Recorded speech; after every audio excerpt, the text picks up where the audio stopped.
reunião científica da Sociedade Brasileira de Neurologia Cardiovascular Regional Goiás.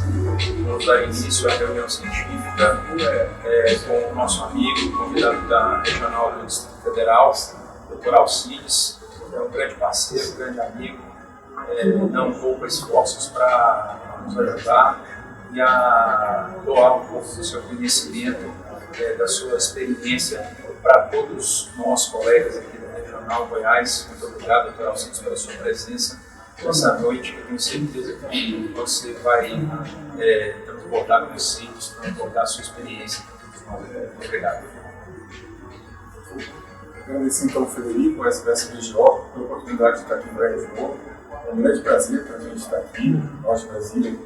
Estamos muito de vida, ainda mais eu sou menino, eu me sinto muito em casa aqui. É um grande prazer ter a oportunidade de falar de dois assuntos interessantes que eu gosto bastante comum para os colegas vasculares no dia a dia. Então é um grande prazer estar aqui, agradeço muito o convite. Parabéns à SBSBGO pela dinâmica, pela maneira como está fazendo vários empreendimentos todo ano. Então, parabéns. Obrigado. A respeito dos temas, você falou que são temas muito frequentes na sua rotina diária. Você queria falar assim, alguma coisinha básica de cada um que você vai falar? Um é a respeito da profilaxia de pacientes de alto risco, né, em pós-operatório, e o outro é sobre traumatismo de extremidades. Então, a ideia foi trazer dois assuntos bastante frequentes no dia a dia do cirurgião vascular, falando sobre trombose e sobre trauma. O assunto de trombose, como a gente faz a profilaxia, quais pacientes têm indicado a profilaxia pós-cirurgia, pacientes de alto risco, quais são os pacientes que devem fazer, como fazer. E trauma é uma abordagem, quando a gente faz a abordagem com tração no trauma de extremidades, que é uma coisa bastante comum nos hospitais grandes, como São Paulo, o cirurgião vascular é comumente muito chamado para avaliar. Ótimo. Tenho certeza que as duas palestras, os dois temas vão prender a nossa atenção, vão gerar muitas discussões e um enriquecimento muito grande para todos nós aqui da Regional Goiás. Mais uma vez, muito obrigado pela sua presença. Obrigado. Hoje a gente está dando mais um passo. A gente vai lançar na próxima reunião científica. Isso foi uma ideia que surgiu durante as nossas reuniões. Mais uma forma de comunicação da SBACV. A gente vai lançar o WhatsApp da sociedade.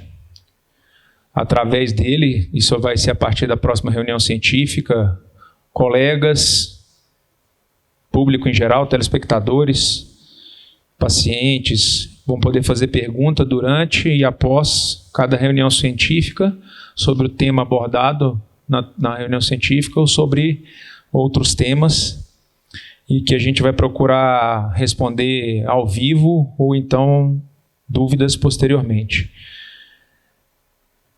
Também vão poder tirar dúvidas sobre quem realmente é associado, faz parte da sociedade, né? Os pacientes podem perguntar se o médico é associado da Regional Goiás, da Sociedade Brasileira de Angiologia e Cirurgia Vascular, que eu acho isso extremamente importante. Vão ter as suas perguntas, os seus questionamentos e as suas dúvidas. E nós vamos estimular isso através do nosso site, através das redes sociais.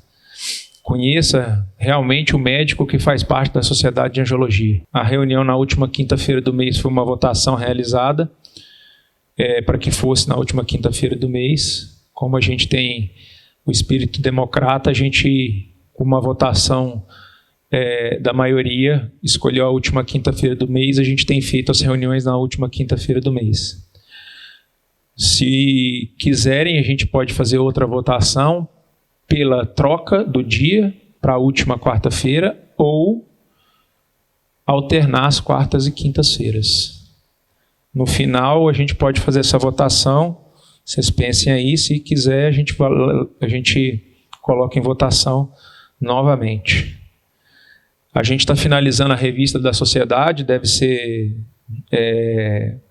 colocada à disponibilidade de todos os associados, para alguns parceiros, em alguns locais do estado de Goiás, né, nos próximos dias.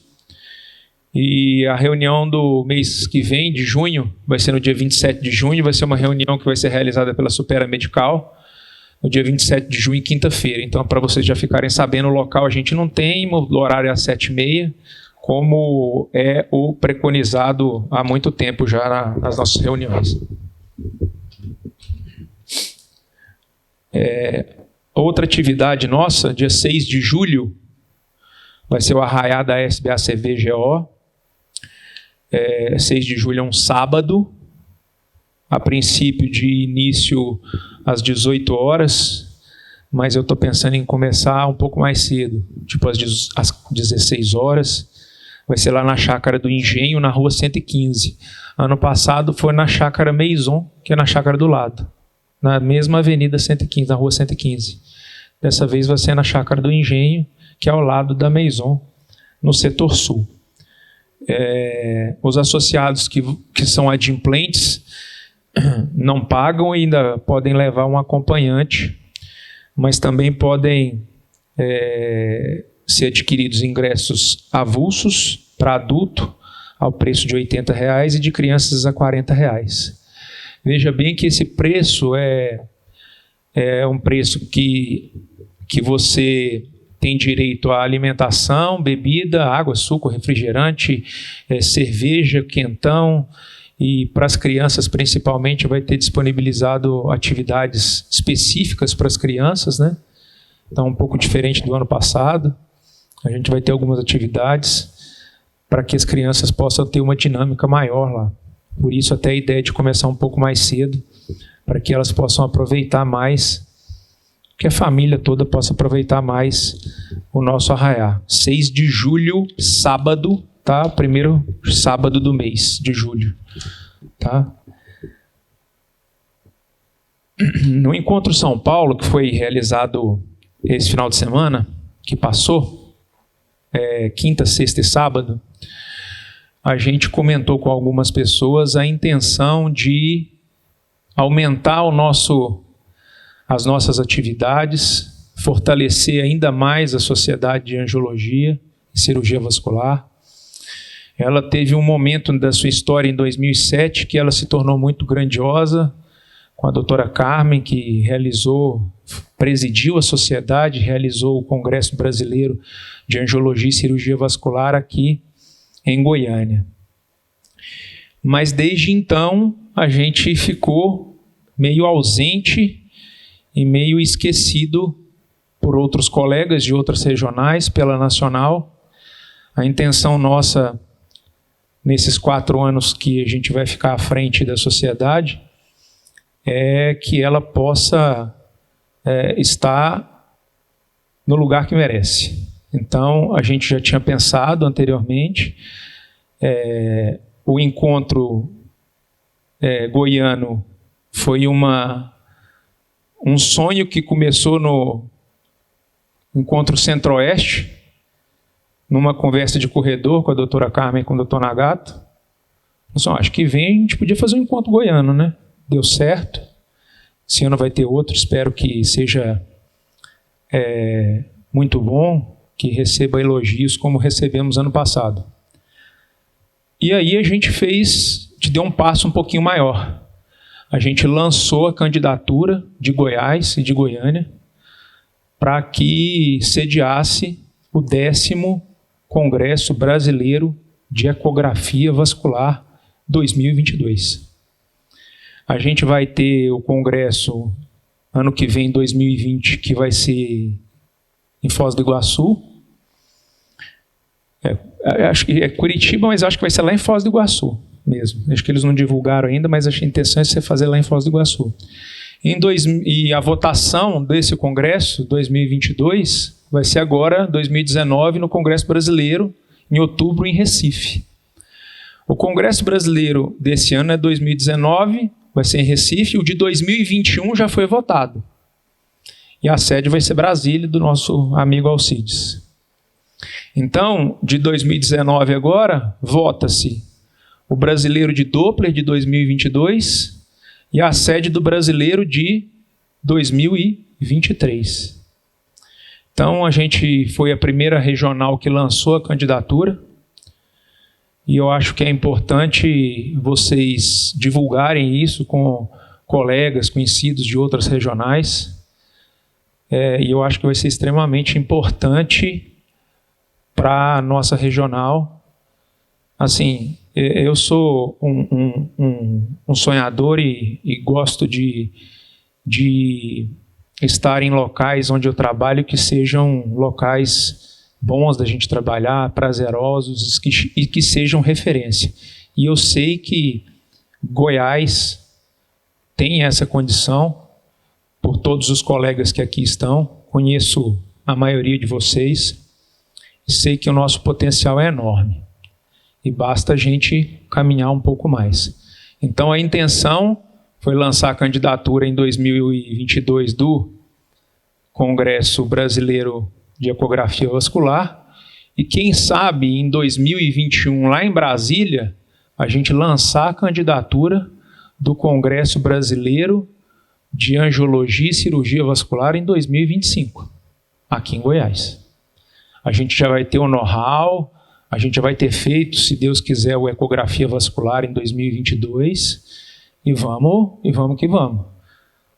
Preciso só de alguém para me escorar e me dar uma ajuda. Então, é vocês que vão, porque eu já estou quase pedindo aposentadoria já. Então, a gente vai lançar um vídeo que a gente fez, tá? Uns minutinhos, para vocês tomarem conhecimento do que a gente lançou lá para eles. Congresso Brasileiro de Ecografia Vascular 2022 e Goiânia, feitos um para o outro.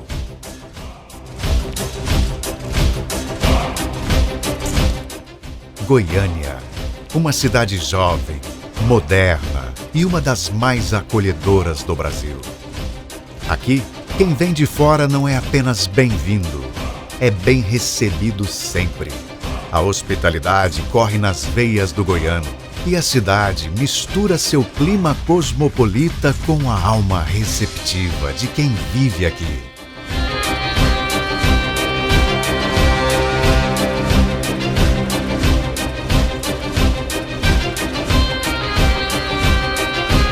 Goiânia está no coração do Brasil. Além disso, a capital se localiza em meio a um roteiro de turismo próxima a cidades históricas como Pirenópolis e Goiás Velho e a complexos de lazer como Caldas Novas. Atenção, senhores passageiros com destino a Goiânia. Embarque pelo portão 5. Se na América Latina o Brasil é destaque na realização de eventos, no Brasil, Goiânia é referência nesse segmento. Nos últimos anos, a cidade vem se consagrando como um dos destinos preferidos para eventos, exposições e, principalmente, congressos de todas as áreas. Negócios, tecnologia, cultura, ciências e medicina, entre outros. A estrutura hoteleira da cidade é completa. Estão presentes as mais consagradas bandeiras do setor, com disponibilidade para mais de 19 mil leitos, sendo que a grande maioria é ocupada pelo turismo de negócios, o que demonstra a vocação de Goiânia para sediar eventos corporativos. O polo gastronômico e de lazer goianiense é outro atrativo, reconhecido em todo o Brasil e garantindo ao visitante um roteiro diferenciado de cardápio e diversão.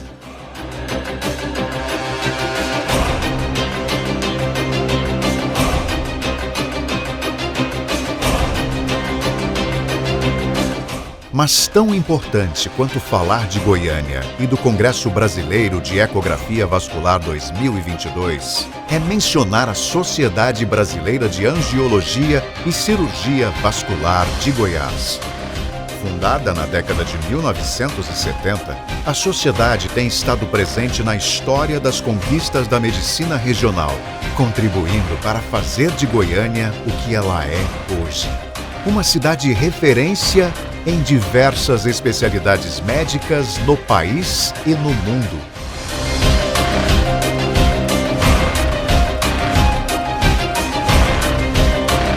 E está mais que pronta para organizar o Congresso Brasileiro de Ecografia Vascular 2022 em Goiânia.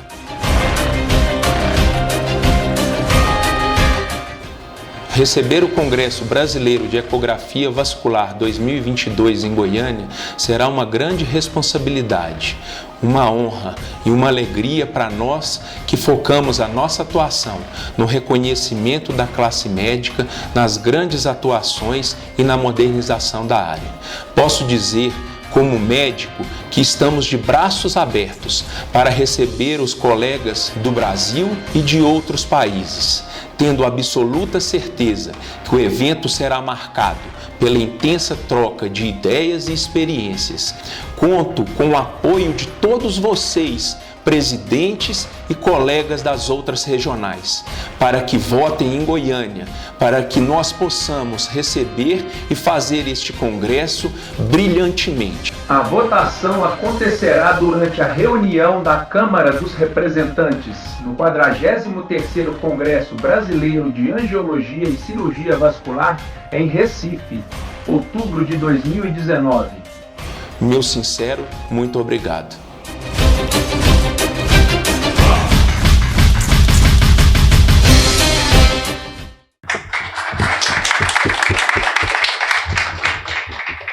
Foi isso que a gente apresentou lá no Encontro São Paulo. Nós fomos a primeira regional, então, a lançar a candidatura. Achei que extremamente importante a gente lançar primeiro a nossa candidatura. Foi bem recebido pela maioria dos colegas. A gente já conseguiu o apoio de alguns colegas de outras regionais. Até então eu não sabia da vontade de São Paulo também querer lançar a candidatura de 2022, mas estamos lá, né? O trabalho nosso é mostrar a Goiânia. A gente tem muito tempo que não realiza nenhum evento aqui, desde 2007, como eu disse. São Paulo já realizou o Congresso Brasileiro em 2011, já realizou, se eu não me engano, ecografia vascular. Então a gente leva vantagem nisso aí também, né? Então vamos divulgar, vamos trabalhar junto para que a gente possa, com certeza, fazer mais uma parte da sociedade atuante e crescente.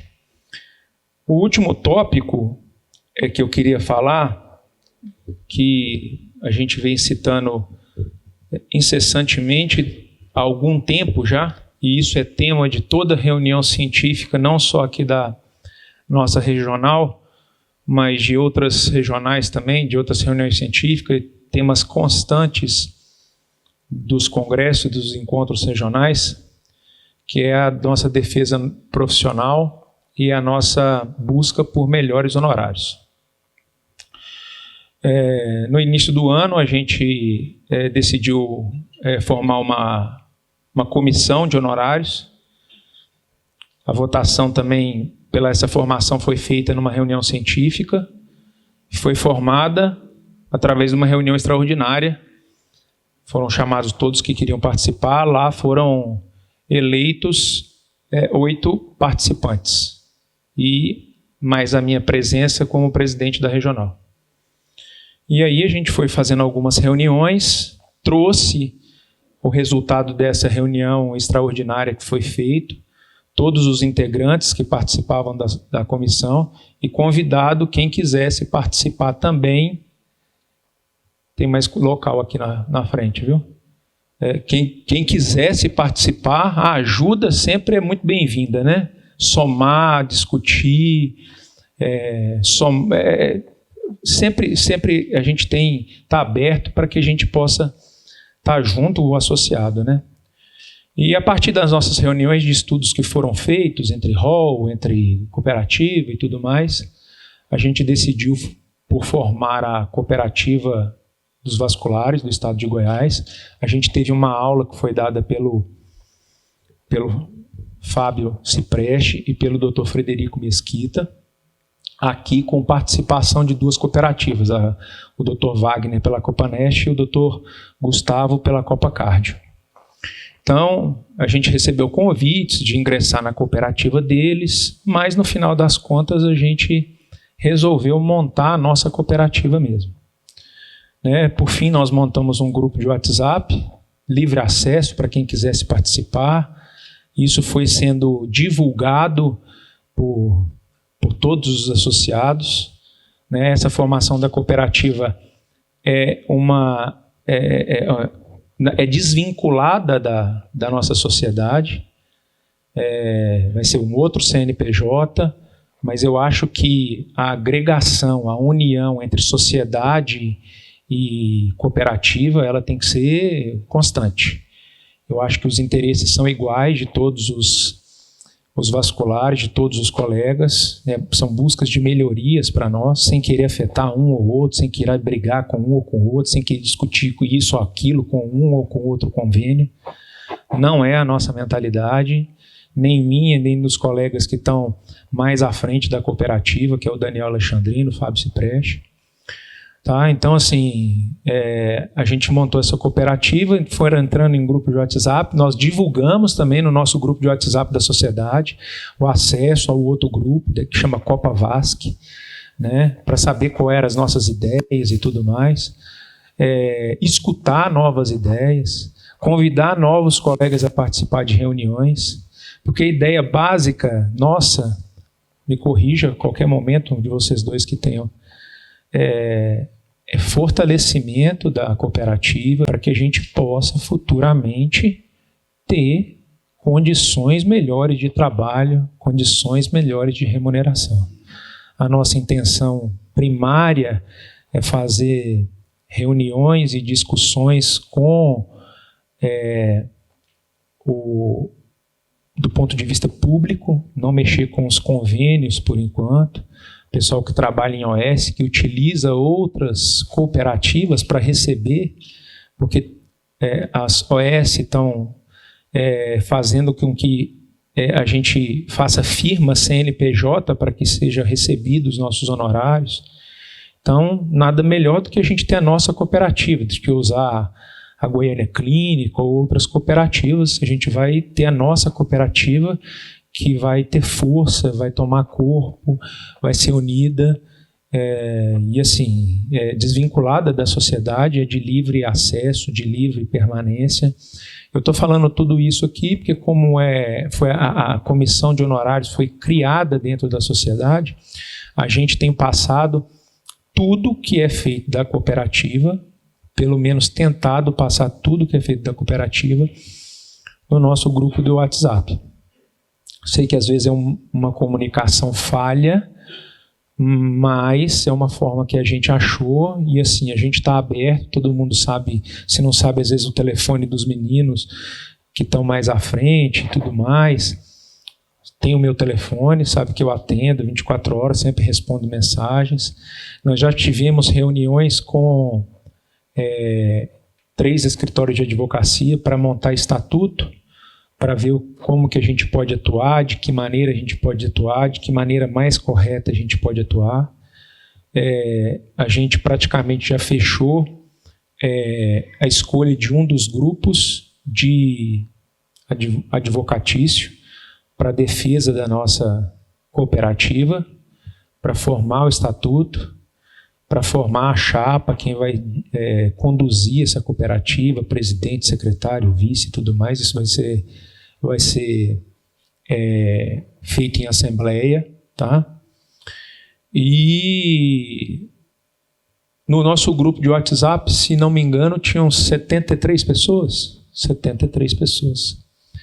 E a gente começou esse movimento até meio que desacreditado e tudo mais, mas hoje a gente vê que é possível, graças a Deus, já 52 pessoas já contribuíram financeiramente falando para que essa cooperativa comece a caminhar. Pessoas dos mais diversas idades, qualidades, que tem todo o meu respeito, vocês sabem disso. Então, assim, é uma coisa séria que nós estamos desenvolvendo, não é uma coisa que a gente quer desenvolver com nenhum tipo de benefício próprio. Eu não estaria envolvido na formação de uma cooperativa se não fosse em benefício de todos os associados. É o que eu tenho feito durante esses 3 anos, tentado beneficiar e tentado mostrar para vocês que unidos juntos, a gente vai conseguir mostrar a nossa força. Ontem eu postei alguma coisa a respeito acho que foi o sindicato que fez uma notificação extrajudicial para colega biomédico que estava promovendo um curso, né, de PEN, né? Não sei nem o que significa isso, né? Injeção, microvaso, alguma coisa assim. Né? Então, assim, com essa notificação extrajudicial, que é um negócio extremamente simples de ser feito, o curso foi suspenso e é isso que a gente mostra que a gente tem força. Então, eu queria convidar novamente vocês a se unir, a entrar na cooperativa, quem assim desejar, e estar junto com a gente nessa empreitada. Se tiver mais alguma coisa a falar, eu já vou dar início à aula. Tá. Vai ter uma assembleia no dia 29, na quarta-feira da semana que vem, às 19 horas. Horário? O local vai acertar o local ainda. O pessoal... Tá, dia 29, né? Pensem aí, no final também a gente pode ter alguma outra mudança. 29, quarta-feira, 19 horas. O local a ser definido. O grupo de advocatício também vai estar presente, né? Para que a gente faça uma coisa bem sólida. Então, a assembleia é dia 29 a princípio. Então, se tiver mais alguma coisa, no final, o Fábio e o Daniel Alexandrino complementam o que eu disse, para a gente não se estender mais e se delongar e atrasar o início da...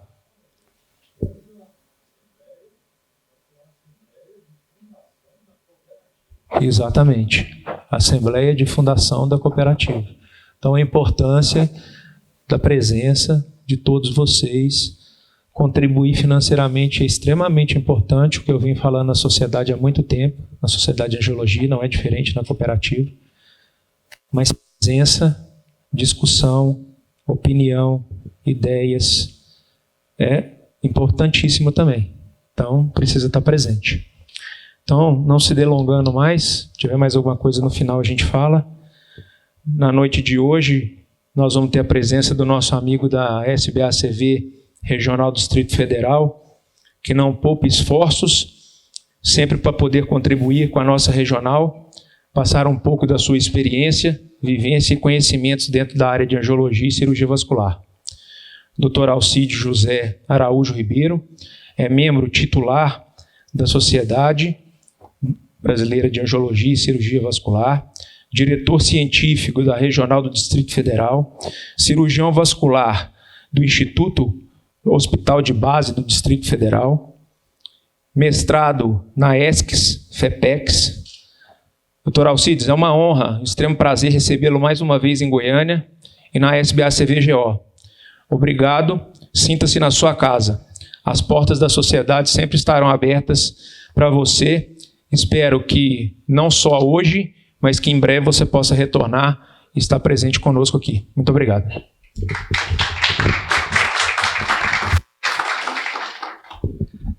Então, eu queria agradecer a presença de vocês aqui hoje, agradecer o convite do Frederico, a sociedade, por estar aqui. Um grande prazer aqui em Goiânia. A gente sempre gosta de vir aqui, particularmente porque eu sou mineiro, eu acho que nós e goianos a gente tem muita afinidade.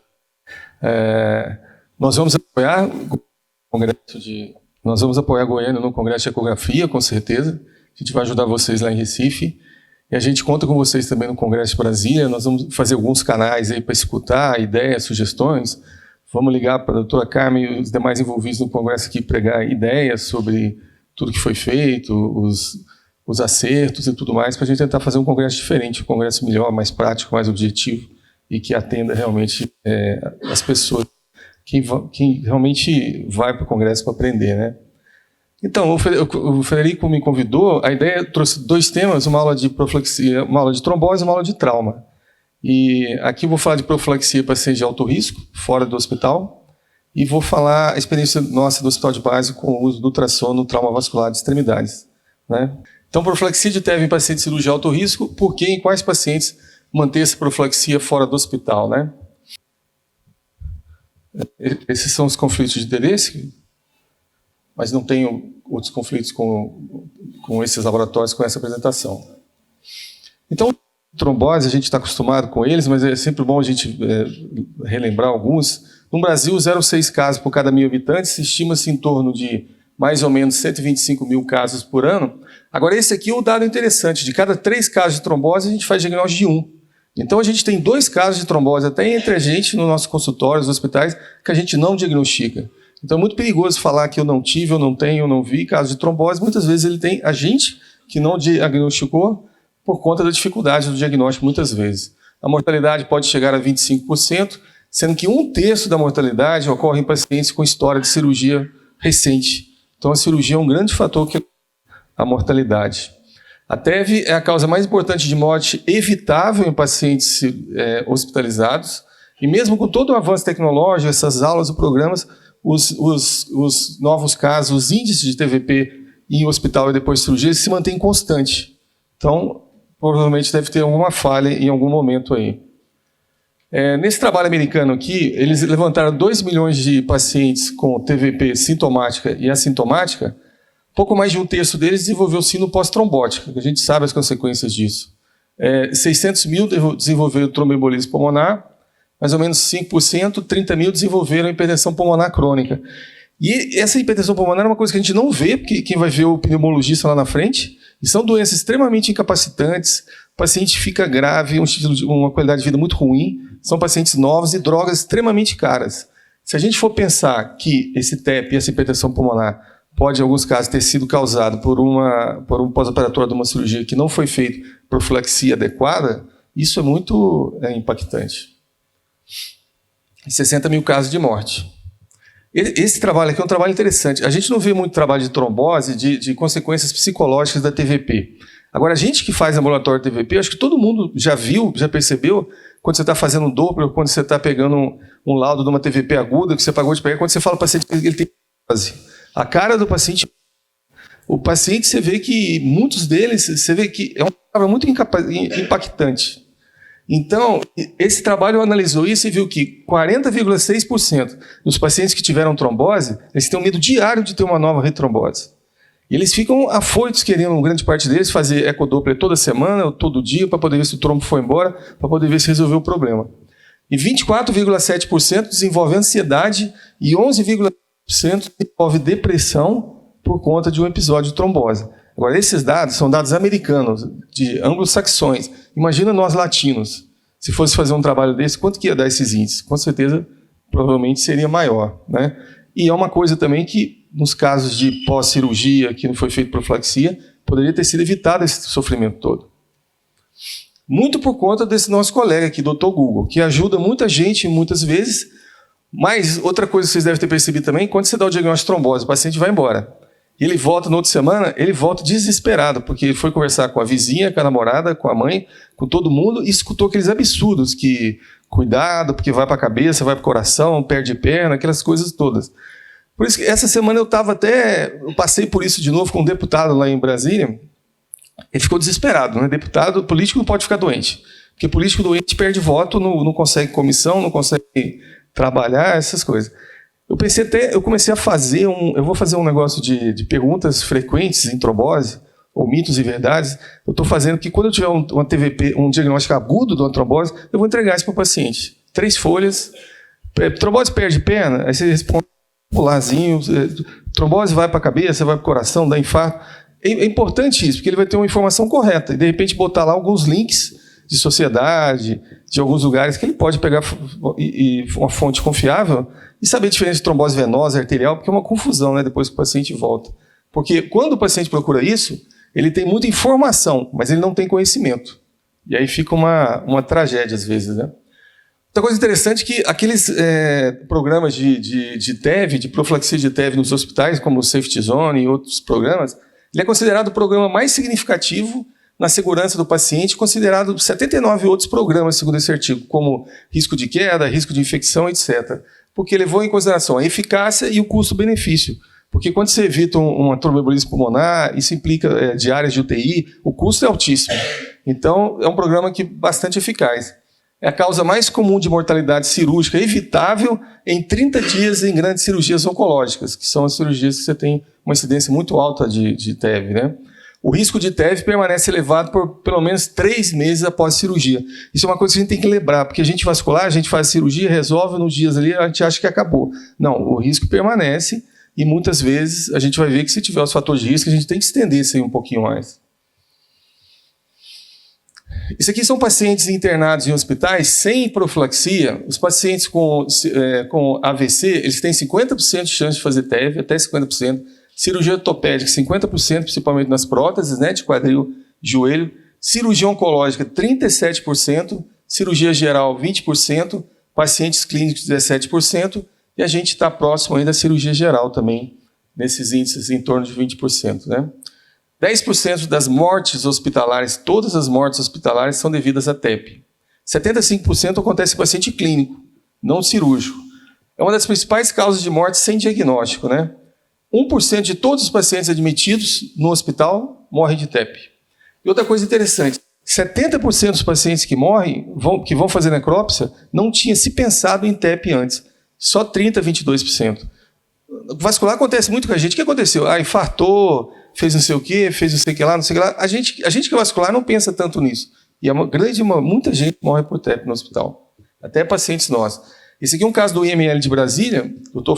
Flávio França, é um paciente internado, fez um insuficiência respiratória aguda, fez uma TEP maciça aqui, em forquilha aqui tirando o trombo lá, isso aqui é uma necrópsia.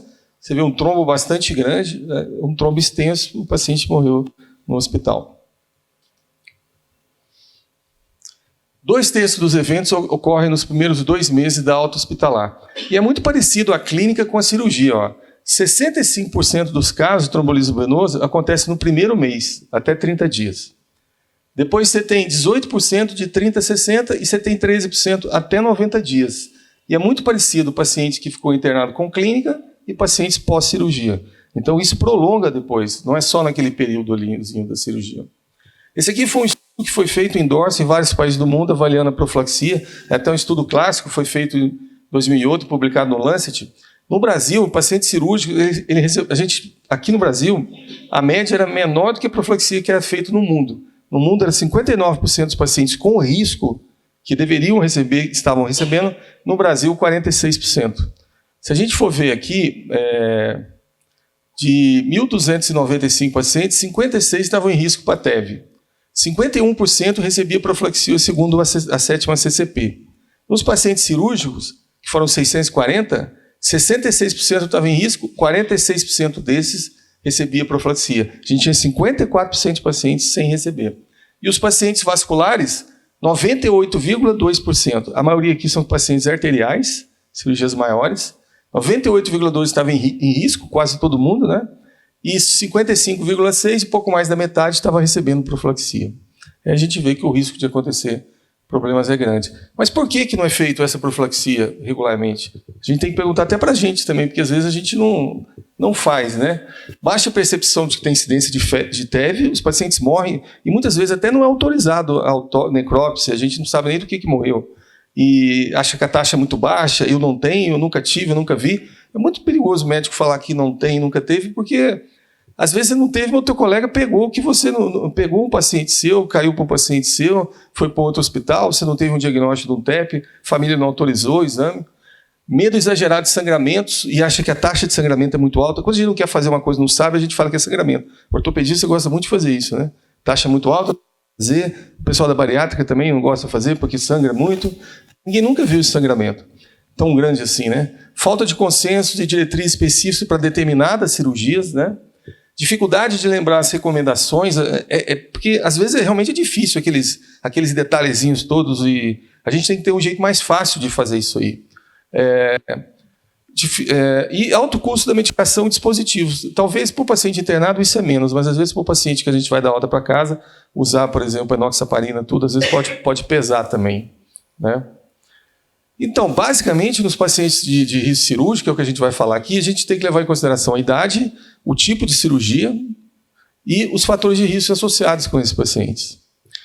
Eu já dei outras aulas, muito dessa foto aqui, que eu olho essa foto, eu lembro da cara do gato e do cachorro. Você vê que ele não está nem aí, e às vezes é o paciente, às vezes é a gente também.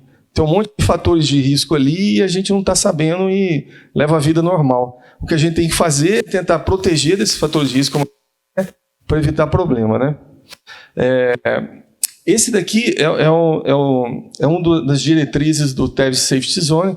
Então, basicamente, o paciente é dividido no tamanho das cirurgias, cirurgia de pequeno porte, médio e alto. Se for pequeno porte aqui, endoscopia, laparoscopia e tal, o risco é baixo e você só deambulação, às vezes meia e tal, não precisa fazer medicação. Cirurgia de porte médio e alto, você vai botar a idade, se tem fator ou não de risco, aí você pode ir para risco intermediário ou você pode ir para risco alto, e essas cirurgias aqui vão para risco alto. Os hospitais que têm o TEVS Safety Zone, esse programa, eles já mandam papéis para a gente, às vezes o computador alerta, a gente pode até acrescentar alguma coisa e fazer. A gente tem que assinar vários locais lá, a enfermeira vai atrás da gente para assinar que eu vi, que tem que fazer e tal, mas a gente vê, porque se a gente for comparar com outros guidelines, pode dar alguma diferença. Então, esses são os fatores de risco que a gente tem que levar em consideração para preencher aquilo. E a gente vê que tem varizes, que tem obesidade, tem vários fatores aí que eles são permanentes, que você não vai conseguir mudar alguns deles, né? E é uma coisa complexa esse negócio de fatores de risco. Porque a gente tem que saber que eles existem, né? A escala de Caprini, o score de Caprini, Joseph Caprini é um clínico, trabalhador de uma universidade lá, ele fez um score, esse score tem validado em mais de 150 mil pacientes, em mais de 50 estudos, traduzido para mais de 25 línguas, e ele foi validado para vários tipos de cirurgia. Cirurgia plástica, cirurgia geral. Na cirurgia vascular foi mais para procedimentos arteriais. Ele vai dividido em pontos, né? Tem esses menores, que é um ponto, varizes, obesidade, etc. Depois 2 pontos, 3 pontos, e os maiores, politrauma, fratura de pelve, etc. E aí você vai colocar os pontos ali e ver, e classificar o seu paciente, né? Esse é o Caprini, que é um clínico. Ele gosta muito de citar essa frase no VIT Simpósio, tem 2 anos que ele está dando aula lá. Então, ele cita essa frase que é um provérbio chinês. Ele fala, "Never kill a friend, treat a stranger." Que ele fala que nunca mate um amigo. Fazer a profilexia correta para você não perder esse amigo. Ele fala que você tem que conhecer bem a história da família dele para poder conhecer ele e realmente fazer a coisa certa. Se você não sabe história familiar, se alguém na família teve tromboembolismo, se alguém tem trombofilia, ou ele vai mudar a sua classificação, o seu score. Esse daqui é um formulário nos Estados Unidos, eu achei interessante, é uma coisa que a gente podia fazer também, colocar algumas coisas do Caprini, algumas perguntas bem certinho, o paciente bota o nome dele aqui, bota o dia, porque e você manda o paciente ligar para a mãe dele, para as tias, para alguém. Aí um dia, eu mexia com grávida, já tinha 3 anos, de um monte de trombofilia, aí eu vou fazer um check-up, falei, vou fazer o meu também, né? Aí eu sou lá de heterozigoto, meus 3 irmãos são, minha mãe, 5 tias, e até a última vez que eu contei, 16 primos. E até antes dessa tia minha ter bolinha, ninguém sabia de nada, entendeu? Ninguém sabia de nada. Eu me preocupo com isso? Não me preocupo, mas nas minhas viagens aí eu tomo minhas coisas, e cirurgia, a minha mãe, eu fiz profilaxia nela que o ortopedista não queria fazer, e aí a gente consegue, de repente, prevenir alguma coisa. Por isso que a história é importante saber. Por exemplo, tem um casal de filhos. Minha filha tem 15, meu filho tem 12. Minha preocupação é ela ser trombofílica, porque vai usar anticoncepcional, vai ter filho, etc. Engraçado que a minha filha parece com a minha mulher, ela não é. O meu filho parece mais comigo, ele é trombofílico também. Mas por isso que isso faz sentido o que ele fala, de você saber a história da família. Entendeu? Então, 0 pontos é o risco muito baixo, que para a gente vascular não tem esse risco, né? Porque sempre tem varizes, então ele é de baixo para cima. De 1 a 2 baixo, 3 a 4 moderado, maior ou igual a 5 alto. A gente tem várias coisas, eu acho que os aplicativos é coisa que a gente vai usar muito hoje para poder fazer, isso facilita demais.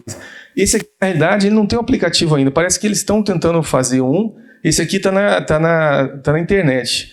Você clica lá, ele vai fazer na diretriz brasileira do TEVS Safety Zone. Esse aqui é da North Shore University, onde o Caprini trabalha.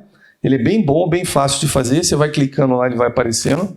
Lá na frente eu vou mostrar. E é em inglês e ele te dá direitinho qual o risco, qual o score e qual a porcentagem de profilaxia sem medicação. É interessante até colocar isso no prontuário. Ó, feito isso, feito profilaxia, score de Caprini 5, indicado isso, feito isso e pronto.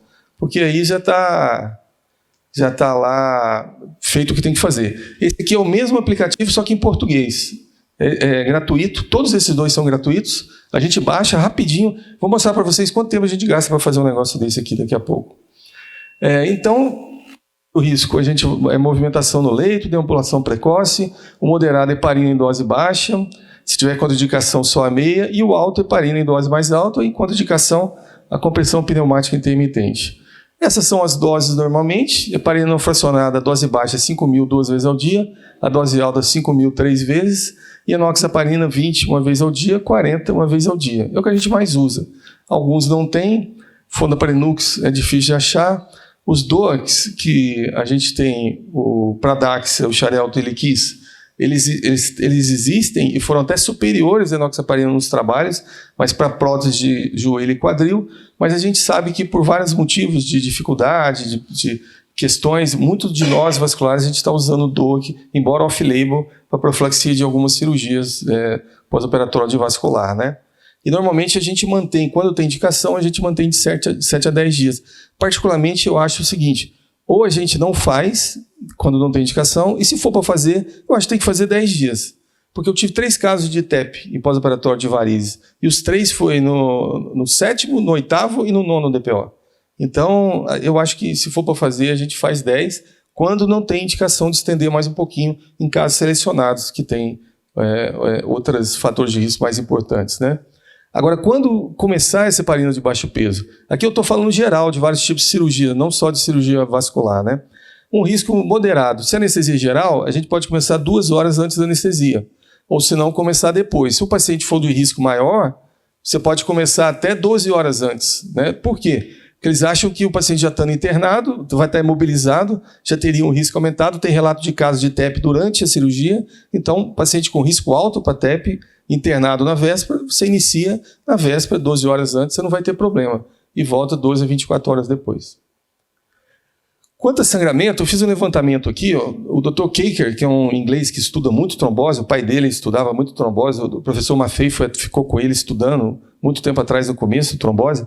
Ele relatou aqui, sangramento maior em profilaxia, 0,5%, sangramento severo, 1%, hematoma, 1,4%, e necessidade de cirurgia por conta de sangramento por conta de profilaxia em torno de 1%. Então é muito baixo isso aqui. Em neurocirurgia, 1,1%, cirurgia plástica, 0,5%, 1,8%, cirurgia cardíaca um pouco maior, por conta do uso de heparina, bomba extracorpórea, etc., coluna 0,5, ortopedia, sangramento menor 3,7, sangramento maior 0,1. Esses aqui são índices que a gente tem que saber para falar para os colegas quando eles falarem que não vão fazer, porque sangra, porque é muito baixo, é tudo menos que 2% na maior parte deles. Isso aqui é interessante desse artigo aqui, porque é difícil você falar que não foi um sucesso a profilaxia que eu fiz.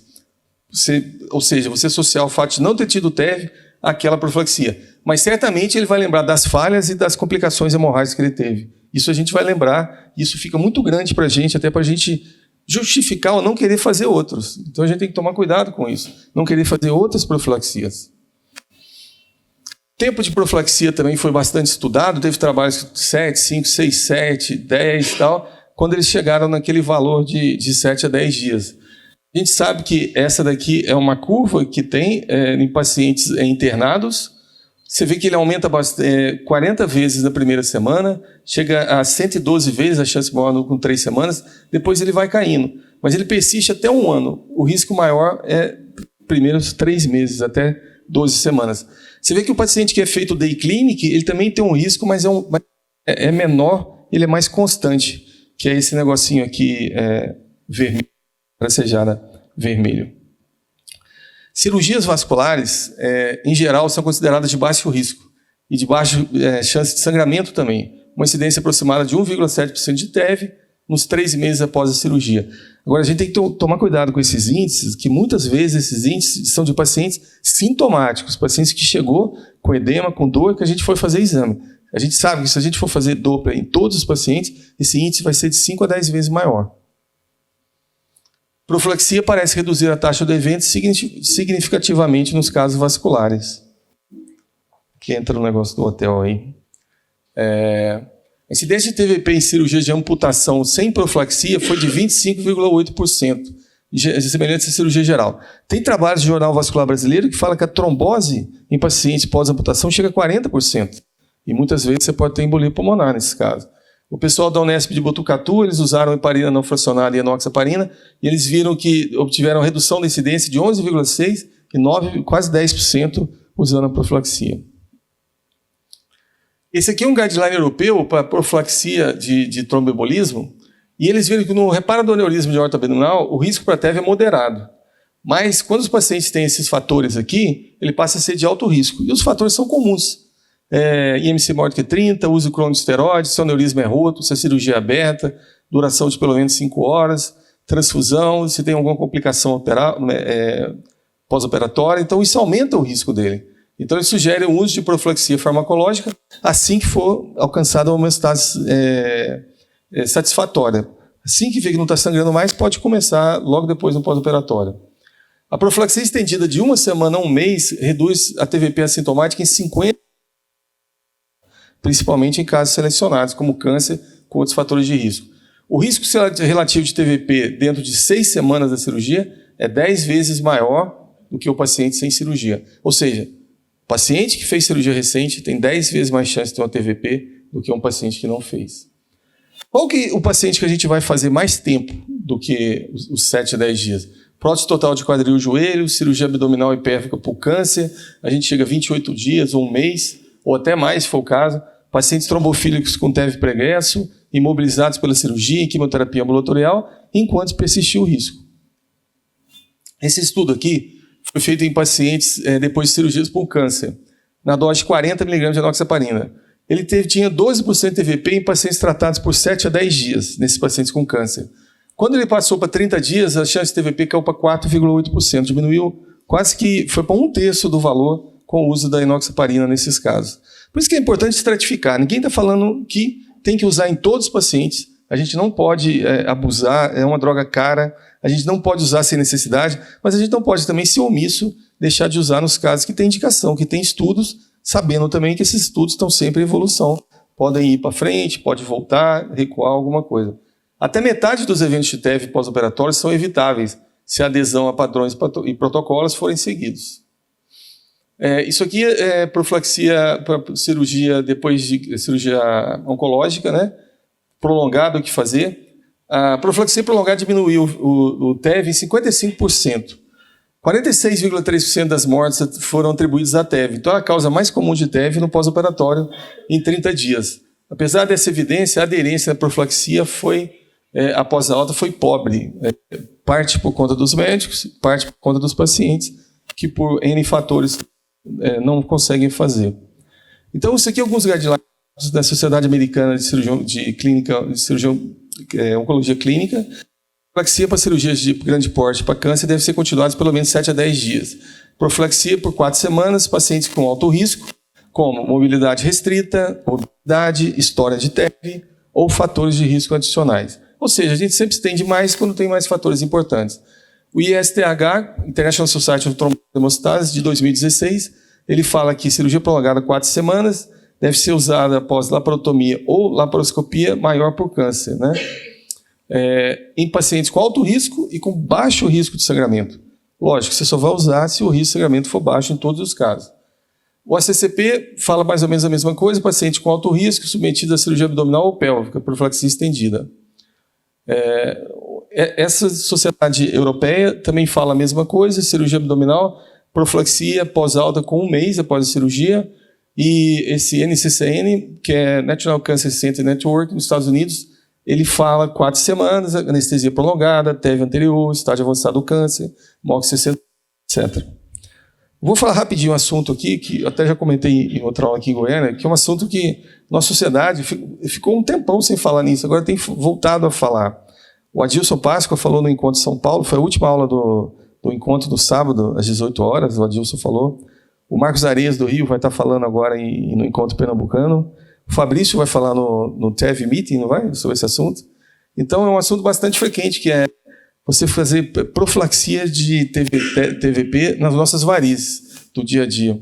Por que a gente tem que fazer se a gente não tem que fazer? A cirurgia convencional, se a gente for esperar o paciente vir para a gente com sintomas, a gente vai achar em torno de 0,4%, 0,7%, menos que 1%.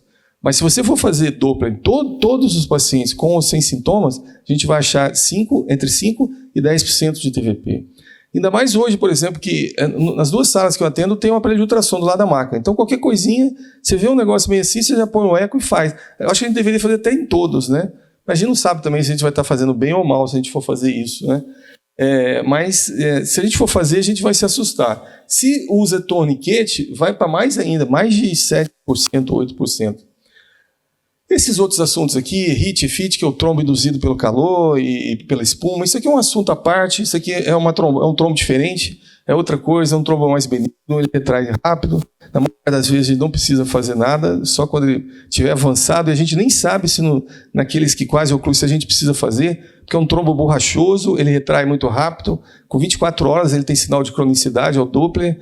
Assustou muita gente um tempo aí, eu mesmo estudei muito isso, comecei a falar sobre isso, mas depois você vai acostumando, mas aquela imagem lá a gente associa com a outra imagem do trombo mexendo, mas são coisas diferentes, aqui não vem nem, é uma coisa à parte, né? Esse trabalho aqui mostrou que ele fez uma única dose de heparina, que ele acha que é insuficiente para prevenir o TEV, e é uma prática comum entre nós vasculares fazer 1 ou 2 doses de heparina só. Cerca de 64,7% dos pacientes com TVP receberam profilaxia com dose única. E desses aí, 5,7% desenvolveram TVP. Então, 1 dose de heparina e 2 doses de heparina não existe em nenhum guideline e a gente faz bastante, eu já fiz bastante. Mas não tem nem como defender isso, né? Esse aqui é um trabalho que saiu agora, em fevereiro de 2019, é um trabalho irlandês interessante. Ele fez um levantamento com vários cirurgiões na Irlanda, mandou para vários cirurgiões, e eles preencheram isso. Então ele viu que 71,4%, aqui, por exemplo, quem faz profilaxia, 73,3% faz sempre profilaxia, a grande maioria. 23,3% faz de vez em quando, e só 6,7% nunca fazem profilaxia para cirurgia de varizes comum. Cirurgia de varizes comum. Desses, 71,4% faz dose única, que também não tem embasamento para essa dose única. Agora, ele fala lá, ele mostra os dados e tal, no final ele faz uma observação até muito curiosa, até meio assustadora, que ele fala assim, que estamos vivendo tempos de medicina defensiva, e varizes é uma área que tem mais processo na cirurgia vascular. E por conta disso, a gente tem que preocupar também com o princípio de Bolan. O princípio de Bolan é um princípio do direito, que foi um processo que teve entre um hospital e um médico na Inglaterra, que parece que o médico não seguiu uma coisa que a maioria dos outros médicos do hospital fazia, e ele teve um problema, e ele foi tentar justificar e não teve justificativa. Então, esse princípio de Bolan, ele fala que você tem que ter uma atitude que a maioria dos médicos sensatos teriam tomado nessa circunstância. Então, se 71,3% dos médicos da Irlanda passam uma vez ao dia e fazem profilaxia, teoricamente, por esse princípio, você teria que fazer no mínimo isso também. Porque isso aqui, os advogados usam isso aqui. E ele mostra isso no artigo, um negócio até uma conclusão meio... Assim, eu achei estranha essa conclusão dele. O Adilson, nas aulas dele, ele usa essa frase, eu acho muito bem colocada, interessante, né? Casa de ferreiro, espeto de pau. A gente fala de trombose, a gente responde parecer para os colegas da plástica, da bariátrica, o que tem que fazer com trombose, mas vai ver os nossos pacientes lá, os arteriais, os venosos, quantos estão tomando profilaxia do jeito que tem que tomar? Quantos pacientes nossos a gente faz a estratificação? O Caprini ou o safety zone, não? E agora a gente fala sempre para os outros, quando pergunta, dá aula, tudo, né? Então a gente tem que olhar isso também. A cirurgia de varizes não tem um protocolo específico, né? Não foi validado o score de Caprini para cirurgia venosa. Então está correndo um trabalho com o próprio grupo do Caprini. Eu não sei como é que está a situação desse trabalho.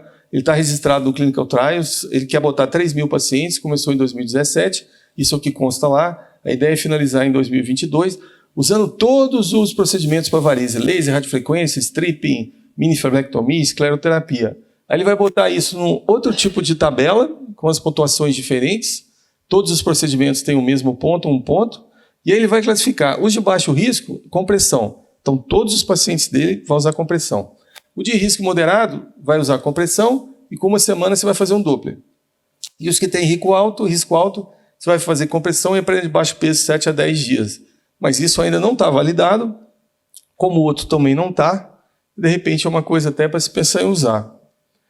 Esse aqui foi uma aula que ele deu em novembro do ano passado, no VIT Simpósio, e ele sempre está acrescentando alguma coisa nessas aulas dele sobre isso daí. aqui usando o score de Caprini, você tem que estar bem próximo do paciente, utilizar aqueles formulários e verificar com o paciente se realmente é aquilo, pedir para perguntar para a família, etc. Evitar fazer um score de Caprini só pelo prontuário, porque ele fala que é falho, você vai ter falhas lá. E é importante o cara a cara com o paciente para você poder fazer o negócio correto, para não errar. E profilaxia por pelo menos uma semana naqueles com risco, né? Fala também que profilaxia pode chegar até 28 dias. Quando tem um ou outro fator a mais, ele passa para 14 dias.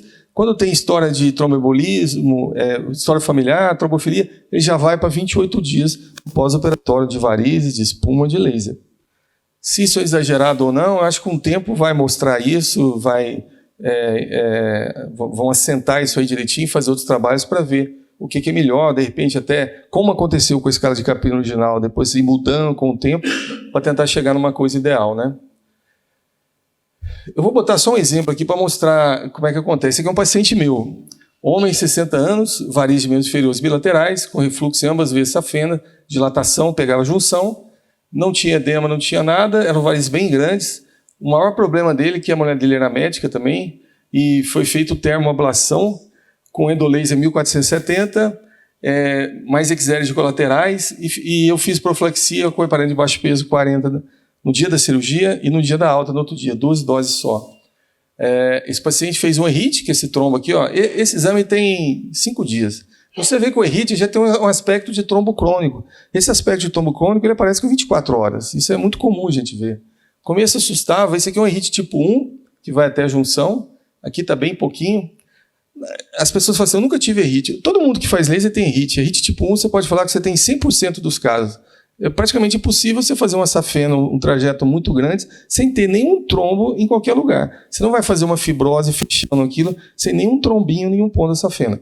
A questão que a gente não tem muito, graças a Deus, são os ERITs altos, né? 2, 3, 4, ou 3 e 4. Então, ERIT 1 até a junção aqui, muito comum. Então, estava tranquilo, sem sintoma nenhum, sem edema, sem nada. Eu continuei e não fiz nada de observação. Aí, no 8º dia, ele me liga com dor no peito, falta de ar, fez um embolia pulmonar bilateral, com infarto pulmonar aqui, foi para a UTI. Aí, ele ficou na UTI 2 dias, ele melhorou, e depois foi para a enfermaria, na terça-feira, quarta-feira, eu dei alta para ele com anticoagulante oral. Mas foi um estresse muito grande para ele, para a mulher que era médica, nefrologista, isso impactou e ele estava aposentado, ele ia mudar para o interior de Minas, para as montanhas, atrasou a viagem, é uma coisa muito complexa. Isso aqui, ó, eu vou fazer um exemplo aqui, só é interessante que a gente vai mostrar aqui. Se a gente botar esse programinha da internet, aqui eu estou gravando o tempo que eu gasto para fazer, ó, eu vou começar a clicar. Isso aqui é como se eu estivesse fazendo, eu estou lendo e fazendo. Esse é o tempo real que eu gasto para fazer. Isso aqui eu gravei a tela do meu celular. Então eu estou fazendo aqui, usando esse programinha da internet, esse não é um aplicativo, estou botando a idade, ele tinha um fator de risco, isso pela história que ele me contou. E aí, tem alguma contraindicação? Não tem. Aí você vai clicando, alguma profilaxia mecânica? Não. Aí no final ele me dá. O paciente tem um alto risco para TVP e teria que fazer enoxaparina, que é o que é preconizado, né? E durante 7 a 10 dias. Eu fiz 2 dias. Se eu for vir aqui no score de Caprini, esse outro aplicativo aqui, que é o dele. Não é esse.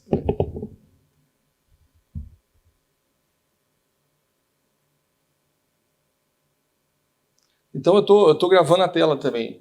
Aí eu abri o aplicativo, eu vou lá, vou botar a idade, o mesmo paciente no outro aplicativo.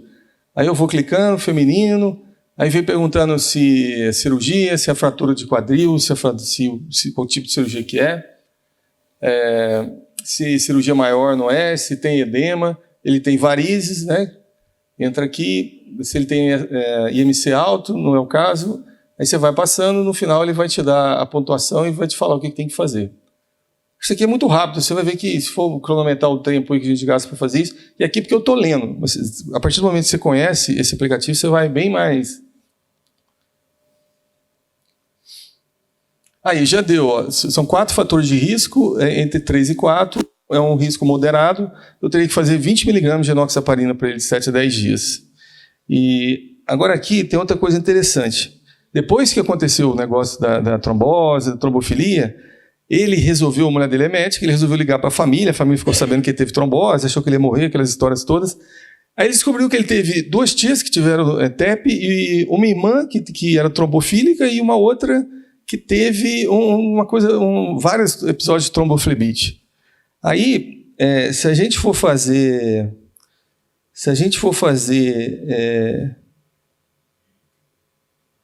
de novo isso aqui, ó.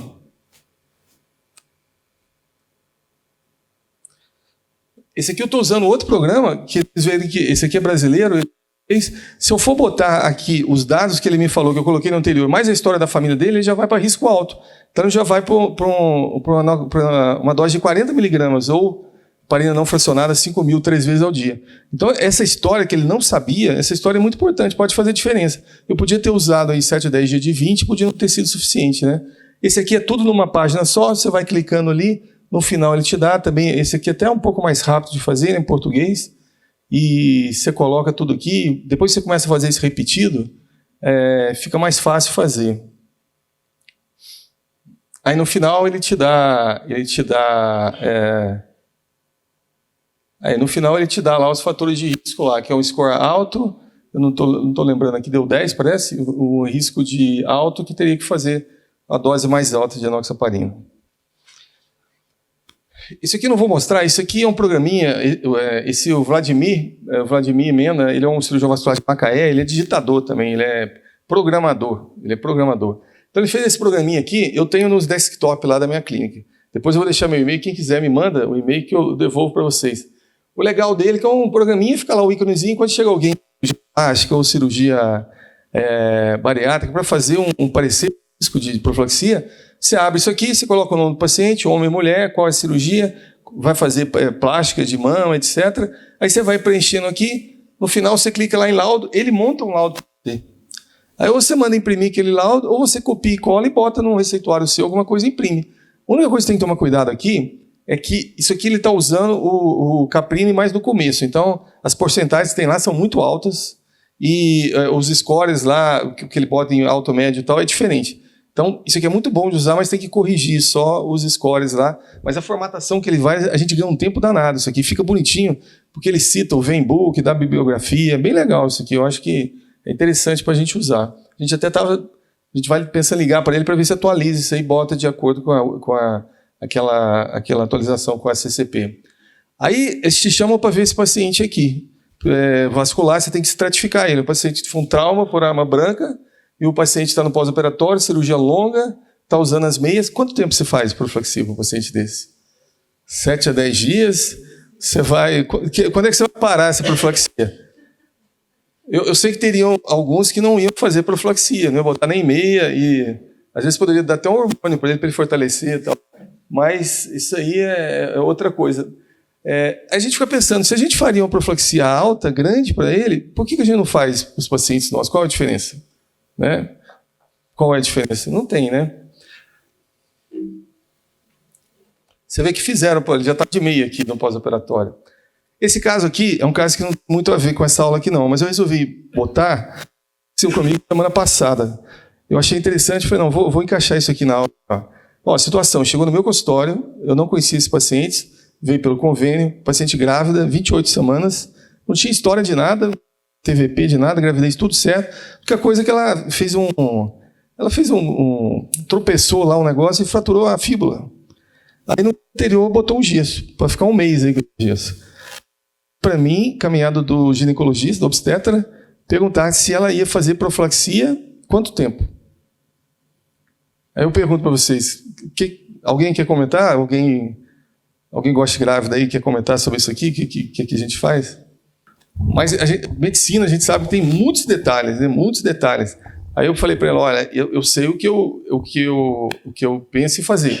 Mas como é uma coisa meio inusitada, eu vou ligar para um cara que sabe isso aí muito. Eu peguei o telefone e liguei para o André Malavasi, não sei se vocês conhecem ele, um obstetra. O André é talvez o cara que mais estuda trombose grávida no Brasil, e ele é muito acessível, é amigo nosso aí, das palestras aí. Liguei para o André, ele atendeu na hora, falei, André, está acontecendo isso. O que você acha? Você já viu isso aí? Ele falou assim, já vi várias vezes. Ele trabalha no Pérola Byton, um hospital gigante, tem trocentos mil partos lá em São Paulo. Já vi isso várias vezes, achando trombose muito grande. Ele me fez uma pergunta, vou te perguntar só uma coisa. Qual que é o IMC dela? Quanto que ela pesava antes da gravidez e quanto que ela está pesando agora? Então a gente viu que ela tem IMC mais de 30 dela. Ela está obesa. Então, ela está obesa, é o principal fator de risco que você tem que fazer. Agora, eu faria os 30 dias que ela vai ficar com gesso, mais 2 semanas, que é o tempo dela poder ter uma maior mobilidade, porque a gente sabe que uma pessoa normal tem dificuldade de andar depois que tira o gesso, uma grávida pesada, então vai ter mais dificuldade. E dependendo da dificuldade dela, ainda manteria mais um tempo, ou chegava até no parto, e às vezes até deixava um tempo depois. Tudo vai depender da mobilidade dela depois. Mais 30 dias, mais 2 semanas. Por quê? Porque o fator é grande. Aí a gente acha que sabe tudo, que é tudo muito raro, mas na realidade está tudo escrito. Ó. Tudo está escrito. Nós não temos tempo, nós não temos organização para ler tudo. E também a gente tem família, tem filho, tem outras coisas que a gente não dá conta, né? Mas aqui, ó, tratamento das grávidas, pacientes grávidas com trauma ortopédico. Então, uma coisa interessante é o seguinte, uma paciente grávida imobilizada após um procedimento cirúrgico tem chance de 7,7 vezes maior para desenvolvimento de TEV. Agora, se essa grávida tem um IMC maior que 25, aumenta para 62 vezes. É muito alto. E eu não sabia que a gravidez, que a obesidade era tão impactante assim nessa situação, né? Então, isso aqui é só para colocar ali. Então, a gente não deve fazer as coisas da nossa cabeça, a gente tem que fazer as coisas baseadas em evidência, a gente sabe que as evidências não são completas, tem várias cirurgias que a gente não tem, mas a gente tem que basear alguma coisa, porque é isso aqui que vai proteger a gente. Na realidade, proteger o paciente é o mais importante. Se a gente está protegendo ele, baseado em guideline e tudo, a gente está protegendo a gente, porque isso é a maneira de proteção, né? E a gente tem que pensar o seguinte também. Eu, por exemplo, sou da Câmara Técnica do CRM para Vascular. Um colega nosso foi chamado esse dia para responder. Se eu sou chamado para responder, eu vou pegar o paciente, vou tentar estratificar ele. Se o paciente for estratificado, igual o meu paciente ali, tinha indicação de fazer e não for feito, eu vou fazer o quê? Eu posso até falar que não existe um guideline apropriado, não foi validado. Você pode até botar um monte de coisa que isso é verdade. Até ajudaria o colega. Mas o que existe de guideline não foi feito, entendeu? Não foi colocado. Aí é complicado isso, mas sabe que isso vai mudar, que muitas coisas sem resposta, que o que eu estou falando aqui pode cair por terra, esses trabalhos podem aparecer outros scores diferentes daqueles mostrados, né?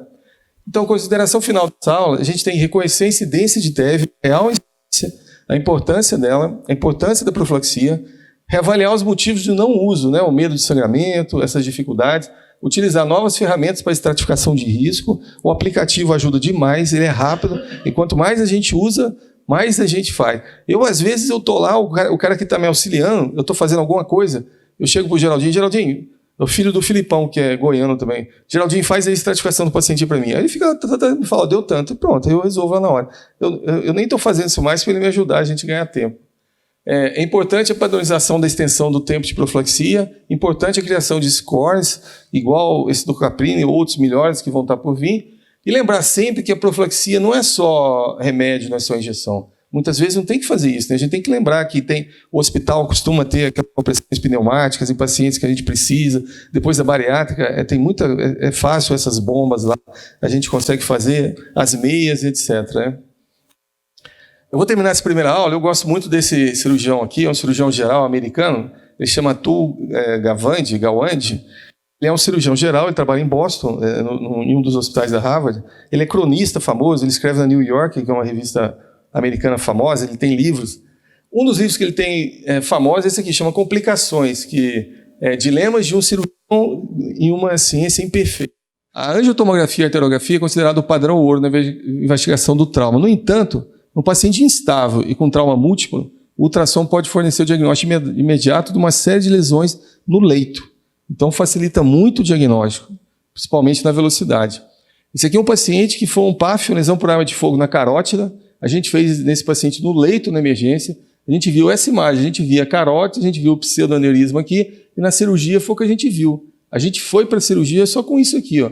Mas aí, uma coisa interessante é o seguinte, quando você faz um Doppler de ultrassom vascular, você não faz só isso. Você vê aonde que está, você decide aonde que você vai fazer a incisão, você pode desenhar na pele a incisão. Se você acha que vai pegar enxerto, como foi esse caso aqui, a gente já mapeia essa safena, escolhe a melhor safena, desenha essa safena. Então não é só o diagnóstico, igual a maioria dos livros americanos fala. Como aqui a gente, que é cirurgião e faz esse exame, a gente já vai com o paciente preparado. Eu sei aonde eu vou incisar, eu sei, a maior parte das vezes, o que eu vou achar, e sei qual enxerto eu vou tirar e aonde ainda marco na pele para me cair direto em cima dele. Menos incisões, menos mortalidade, menos tempo de cirurgia. Nesse estudo aqui, o ultrassom teve uma sensibilidade de 94,8% e uma especificidade de 91,6%. Fator preditivo positivo de 92% e negativo de 94%. Em mãos experientes, você tem valores muito bons com o ecovascular. Aqui é a mesma coisa, sensibilidade de 94%, especificidade de 82,1%, quando comparou com cirurgia e angiotomografia. Uma coisa que é usada também muitas vezes é o índice tornozelo braquial, o ITB. Quando o ITB é menor que 9, ele mostra como um método de triagem para detecção. Mas ele é um método de triagem, né? Uma precisão de 95 a 97. Agora, ele pode ser falho em lesões clinicamente ocultas, não oclusivas, como os flaps, estreitamento focal, pseudoaneurisma, fístula arteriovenosa. Tudo isso pode ter o ITB normal e ter lesão. Então, ele é muito falho em comparação com o Doppler. Isso aqui é um paciente que foi um tiro aqui na região da perna, transfixante. A gente fez o Doppler, a gente viu um stop aqui na região da artéria tibial anterior no meio da perna. Foi exatamente o que a gente viu aqui. A gente já entrou aqui com incisão menor, sabendo onde a gente ia, porque a gente... Não menor, mas incisão talvez um pouco menor se a gente fosse explorar muita coisa, já sabendo de onde que a gente ia tirar a safena, tudo direitinho. Agilizou muito a cirurgia. As lesões venosas, né, concomitantes, está presente um índice que varia de 50% a 66% dos casos quando tem lesão arterial. A incidência real de traumatismo venoso isolado, quando você tem traumatismo só de veia em trauma vascular, é em torno de 10%. É menor, né? E TVP associado em trauma arterial em torno de mais ou menos 25%. Ou seja, 1/4 dos casos de trauma arterial tem uma TVP associada. E essa é outra vantagem do ecodoppler. Porque na arteriografia não SCT, você não vai dar o diagnóstico de TVP, né? A gente dá o diagnóstico de trauma arterial, vê a TVP e, às vezes, muitas vezes, tem indicação de tratar, né? Esse foi um caso interessante, deve ter... Essa aula, eu montei essa aula para o CICE, agora no dia 2, e isso aqui foi 3 dias antes de ir para o CICE, eu peguei esse caso, eu encaixei na aula. Esse rapaz aqui chegou, foi uma briga lá, ele tomou uma punhalada aqui, chegou chocado de helicóptero lá no hospital de base. Quando ele chegou na emergência, a gente ia subir para a sala, estava o PA 5/0, mas rapidamente a gente botou o ultrassom aqui, a gente fez aqui, a gente viu aqui que ele tinha uma lesão arterial, tinha um pseudoaneurisma aqui, isso aqui é um pseudoaneurisma, a gente viu o yin yang aqui, e a gente viu também que ele tinha uma cor de fístula aqui, um fluxo de fístula. Então a gente sabia que esse paciente tinha uma lesão arterial, tinha uma lesão venosa, tinha uma fístula. A gente viu mais ou menos, a gente viu que dava para fazer um reparo pequeno aqui, então a gente já chegou lá, desenhado onde a gente ia entrar a incisão, a safena a gente já viu que a safena estava boa no outro lugar onde a gente ia tirar, então a gente já entrou de cara aqui, ó. A gente já partiu lá, a gente chegou aqui e viu que tinha uma lesão de artéria, mas como sabia que tinha de veia, já partimos logo a artéria, caímos em cima da lesão venosa aqui. Então, você ganha tempo com isso, porque eu sei o que tem ali. Eu não vou ver uma lesão arterial para saber se tem alguma coisa na veia. Eu sei que tem uma lesão venosa, eu sei que tem um pseudoaneurisma, então a gente já vai seccionando para poder. Então a gente rafiou aqui a veia, fizemos uma anastomose aqui, deu para fazer boca a boca aqui. Então, esse autor fez uma varredura de 79 pacientes, em 60 varreduras que estava próximo à ferida, próximo a estruturas vasculares, a ferida, 7% deu positiva. De 19 varreduras que tinham sinais específicos de lesão arterial, 68% deu positivo, né? Ou seja, quando se tinha sinal clínico, deu mais positivo. Mas nenhuma lesão arterial maior ficou sem diagnóstico com ultrassom vascular. Esse aqui é outro caso também, foi um tiro torácico na parede anterior do tórax, e a gente fez um Doppler, a gente viu que na artéria axilar aqui tinha um pseudoaneurisma pequeno aqui, e essa foi a imagem. Interessante que a imagem do Collor aqui é muito parecida com o que a gente achou, né? Isso ajuda demais aqui. A gente operou o paciente só com Doppler, a gente tinha o diagnóstico, subimos e a gente tem a facilidade lá ainda de, às vezes, levar o Doppler portátil e usar até dentro da cirurgia, dependendo do caso, da estenose, de precisar fazer, né? Então, quais são as vantagens? É um diagnóstico não invasivo, ele é mais rápido, não tem radiação, ele proporciona maior possibilidade de tratamento conservador, porque você pode fazer ele mais de uma vez, você pode repetir ele, é fácil de fazer, tem menor custo, já é realizado a nível ambulatorial por vários de nós vasculares, então é uma coisa que a gente só tem que treinar no trauma, algum detalhe, mas a gente já está acostumado a ver todas as artérias, a gente está acostumado a ver tudo, bem mais do que qualquer radiologista, então fica fácil para a gente. Permite o exame no leito. Esse aqui foi outro paciente que foi um tiro aqui, passou de raspão aqui no tórax, que transfixou o braço.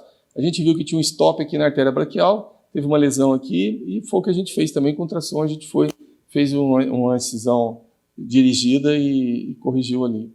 Ele pode definir o local exato do trauma, auxilia no planejamento, incisões, escolha e mapeamento de enxerto. Pode usar dentro da cirurgia, diagnóstico de lesão venosa de TVP, avaliação seriada de controle. Pode também, em alguns casos, se você tem dúvida se vai fazer uma fasciotomia ou não, no ensino comportamental, você pode fazer o Doppler e avaliar as ondas para ver se tem alteração. Esse é um caso interessante, foi publicado pelo Dr. Leonardo Nóbrega, lá do Hospital de Base, no Jornal Vascular Brasileiro. É um caso interessante. O paciente chegou de helicóptero lá no Hospital de Base, veio removido de uma regional, foi um tiro na região cervical, estava chocado, a geral abordou, não sei se foi um tiro ou uma facada, eu acho. Acho que foi uma facada. A geral abordou aquilo, colocou um shunt temporário com uma sonda nasogástrica e amarrou essa sonda e mandou de helicóptero para o Hospital de Base. Quando ele chegou lá, o pessoal foi manipular, estava meio frouxa a corda, o shunt migrou.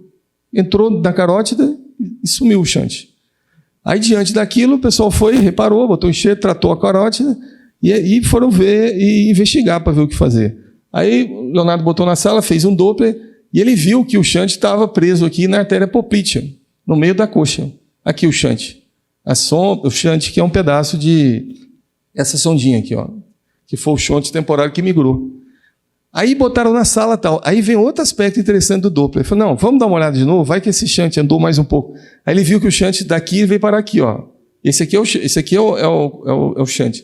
Aqui, se tivesse feito a incisão aqui, não ia pegar aqui. Aí ia ter que passar um fogo, a gente não sabe se ele ia voltar. Mas aí com o Doppler aqui, fez de novo, abriu e tirou. Foi um caso bastante inusitado, que foi rápido, não precisou de hemodinâmica e rapidamente resolveu isso daí. As limitações do exame. Depende da experiência do operador. A curva de aprendizagem é grande, mas a gente vascular, a gente já tem essa curva bastante avançada pelo que a gente faz no ambulatório. Depende do local para fazer exame, que no PS a gente não tem. Qualidade do aparelho, condição do paciente, um paciente difícil, muitas vezes tem TCE agitado, tem fixadores externos, feridas, hematomas, curativos grandes. Tem a questão das alterações de partes moles, enfisema subcutâneo, artefatos, etc. E lesão de tórax e abdômen, por conta de área, essas coisas fica difícil da gente mexer. Esse aqui é um exemplo da dificuldade. Esse aqui sou eu, estou tentando, o paciente que teve uma fratura aqui e tinha sido abordado aqui, apresentou isquemia do outro lado, eu no leito, o paciente entubado, cheio de artefato, ele tinha uma lesão de poplite e a gente teve que voltar para a sala e fazer lesão de poplite dele e a gente fez diagnóstico no leito, em umas condições difíceis, mas que é possível de fazer. Esse aqui foi outro paciente que eu fui fazer, tinha uma tumoração, que era uma fístula, eu fui tentar mapear, olhar essa fístula para ver o que a gente ia fazer de cirurgia. A fístula, quando eu estava fazendo o Doppler, ela estourou comigo lá na hora, foi sangue no Doppler, na parede, em tudo quanto é lugar aqui. Isso aqui é para ver só um pedaço do que aconteceu. Esse outro aqui para mostrar o que a gente tem que fazer, né? É um paciente que tomou um PAF aqui na coxa, transfixou o glúteo, veio para a gente com edema importante, a gente tem que cobrir.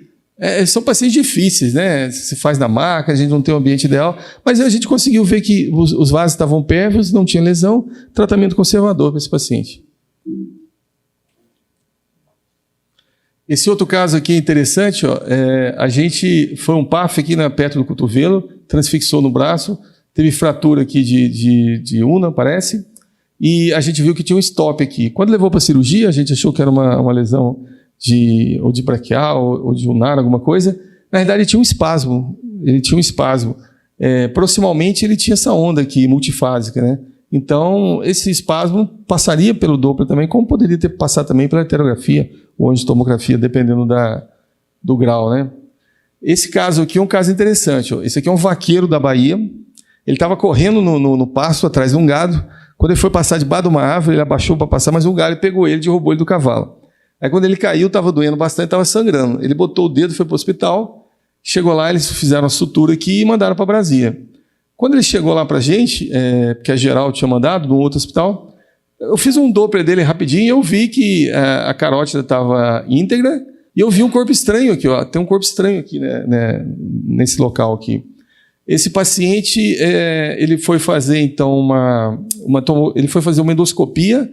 Então mostrou um graveto que ficou lá e transfixou aqui a hipofaringe dele, perto do esôfago aqui. Na cirurgia, aqui, ó, a jugular tinha sido lesada, desligaram, a carótida estava íntegra e ele tinha esse graveto aqui que estava na região cervical entrando aqui para dentro do esôfago, né? Então, esse aqui é o pedacinho de galho que transfixou e ficou dentro do pescoço dele. Mas com o Doppler, lá no nosso... Porque a gente tem um consultório, a porta lá, a gente abre a porta e entra essas coisinhas lá, às vezes pelo trauma, às vezes pela porta. A gente já olha o paciente, do lado tem um ultrassom, a gente já faz, a gente já viu que tinha um corpo estranho, que a carótida estava íntegra, que não sei o quê. O anjo-CT confirmou isso, aí depois operou. Eles não chamaram nem a gente, não chamaram nem a vascular para entrar, porque sabia que a carótida estava íntegra e eles resolviam a jugular. Esse aqui é um outro caso que chegou alguns dias depois de um trauma que estava doendo, queixando de bastante dor, e quando a gente foi palpar, tinha uma fístula arteriovenosa depois de uma facada aqui. A gente consegue mapear direitinho, fazer vários desenhos, às vezes até maiores do que esse, para poder mostrar direitinho o lugar que a gente vai, e dali da sala a gente ia subir para a cirurgia já sabendo o que a gente vai fazer. Esse caso eu vi ele semana passada, o cara tomou várias facadas, eu até não tenho as outras, ele tomou umas 20 facadas aqui nas costas, tomou umas 3 facadas aqui, e chegou com um pedaço da faca aqui na calota craniana. Ele tomou a facada aqui, quebrou, ficou uma ponta desse tamanho aqui na calota craniana. Acho que ele é tão bandido que esse não morreu, não teve nada. A gente fez o Doppler dele aqui, com esse gel com sangue aqui, e a gente viu que não tinha lesão, que não tinha nada, e foi tratamento conservador aqui. Essa é a carótida dele. Esse paciente é da ortopedia, uma fratura, a gente estava na dúvida se fazia fasciotomia ou não, a ortopedia estava na dúvida.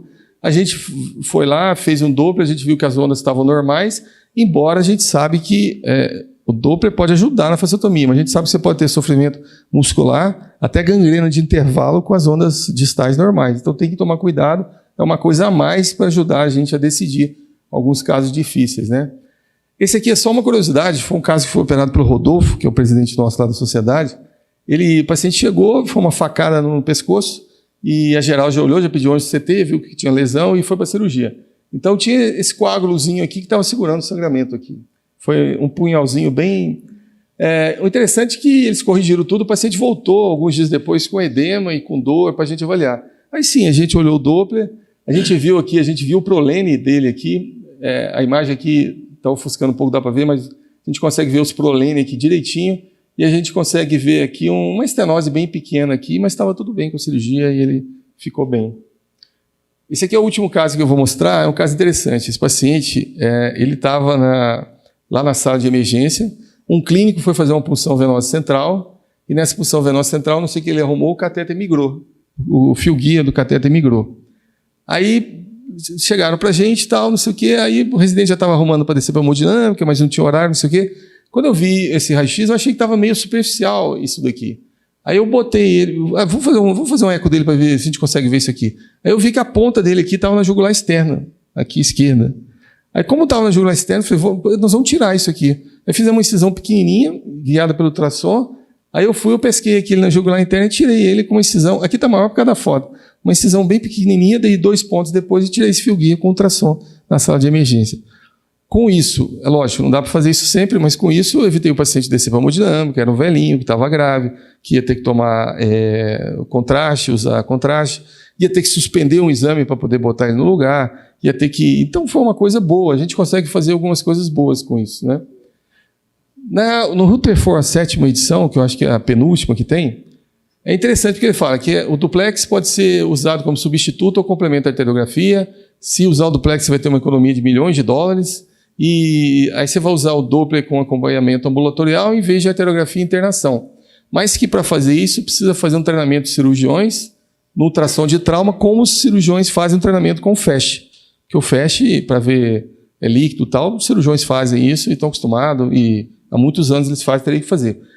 Até quando eu estava no CIS, o Abu Rama, que é um cirurgião vascular que escreve muito Doppler, tem livro de Doppler, ele até comentou essa aula aqui, ele falou, olha, nos Estados Unidos os cirurgiões não deixam o nosso tecnólogo, ir lá fazer o exame, porque eles acham que demora muito, e aí já manda direto para o SCT. É porque é uma realidade diferente, lá é o tecnólogo que faz. Aqui não, aqui é a gente que faz. Então, e a gente faz, não só o diagnóstico, mas a gente faz preparando para a cirurgia o que a gente vai precisar. É diferente. Então, ele nunca tinha visto assim, essas fotos, com todos esses detalhes de desenho, porque isso que a gente fala aqui não tem nos livros também, porque a realidade americana é diferente. Eu não sei na Europa como é que esse cirurgião lá faz o Doppler no trauma, essas coisas. Já o Rutherford, a 8ª edição, que é de 2015, eu acho, já vem outra pessoa escrevendo que essa outra pessoa já acha que não tem muito lugar para ultrassom, porque vai demorar, é melhor ir para o CT, porque ele não vai ver isso, não vai ver aquilo. Mas eu não posso, eu falo assim, mas eu não posso deixar de citar que, aí mostrou um monte de resultado, aqueles 90% de sensibilidade, e não sei o quê, e mostrou lá alguns casos que o ultrassom viu que passou na artério, e não sei o quê. Então, a literatura americana, a realidade deles é diferente. E eu posso te falar que muitas vezes a gente está até melhor em algumas coisas pelo fato da gente fazer, né?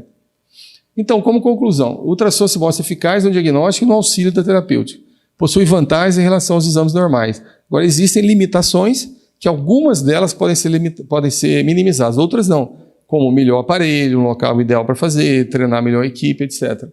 E que o ultrassom hoje é considerado o exame de imagem de primeira escolha para a maioria das lesões vasculares traumáticas. O primeiro exame.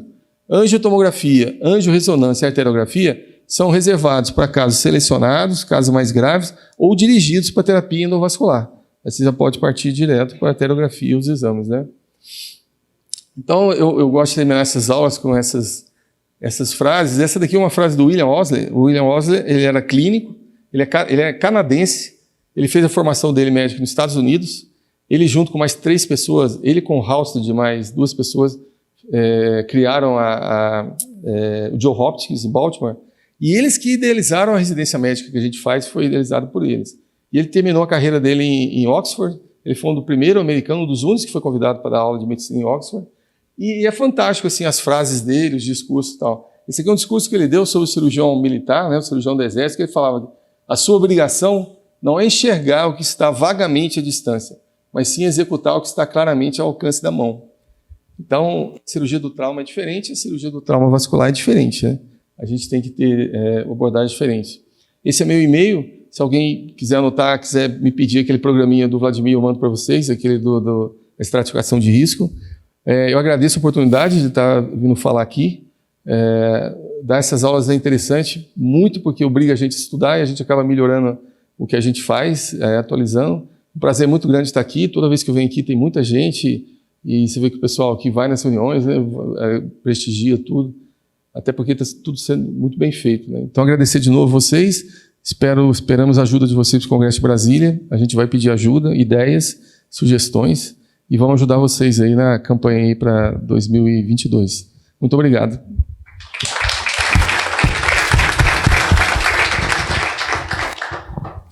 Obrigado, doutor Alcides, mais uma vez. Excelentes palestras, temas extremamente produtivos. Alguém quer fazer alguma pergunta? Ou ela vai ter muito filho ou vai ser muito ruim a vida dela, né? E o André não, o André, ele fala que você pode usar muita coisa, você tem várias pílulas que você deve usar, você não é obrigado a suspender pílula durante uma TVP, você pode manter o anticoncepcional durante a TVP, às vezes você deve até manter, você pode até não trocar, se a pessoa estiver anticoagulada, você mantém a anticoagulação e o anticoagulante, depois você troca, você pode usar DIU de Mirena, ela até fala que o DIU de Mirena é muito bom para você usar ele junto com o Xarelto, por exemplo, porque o Xarelto às vezes dá aumento do sangramento vaginal, aumento do fluxo menstrual, e o Mirena diminui isso, acaba com isso. Então, eles são bons de usar juntos.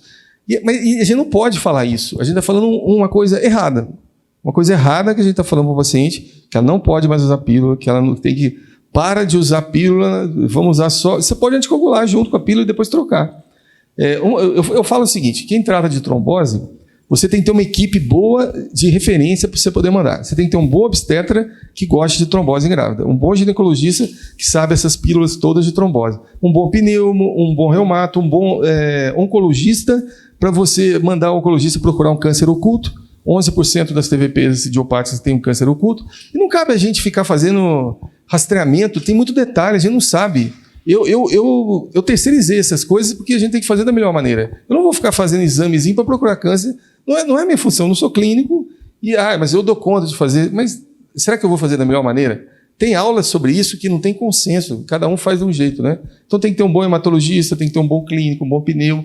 E aí você faz essa rede aí. E é bom que você manda paciente para eles mandam paciente para você e a gente faz uma rede, dá tudo certo. Agora, suspender o anticoncepcional, uma coisa que o André fala é o seguinte, é que quando você suspende o anticoncepcional e passa, por exemplo, algumas semanas, que ele fala, acho que é 4 semanas, não sei direito, e você volta com a chance de ter uma nova trombose igual ao começo de quem está começando o anticoncepcional. Porque quando você começa, aumenta muito a chance de trombose e vai caindo depois de um tempo. Com 1 ano é muito pouco. Aí depois se você para e começa depois, você vai ter um aumento por conta de estar voltando e você vai ter um aumento também porque você está depois da cirurgia. Então, o que ele acha que tem que fazer? O que eu faço, eu boto o anticoncepcional como um ponto lá no Caprine, aumento varizes 2, eu vou ver se tem mais, eu faço para flaxir daquele jeito. Mas isso é uma dúvida que o mundo tem. O mundo tem isso. Um monte de gente suspende, um monte de gente não suspende.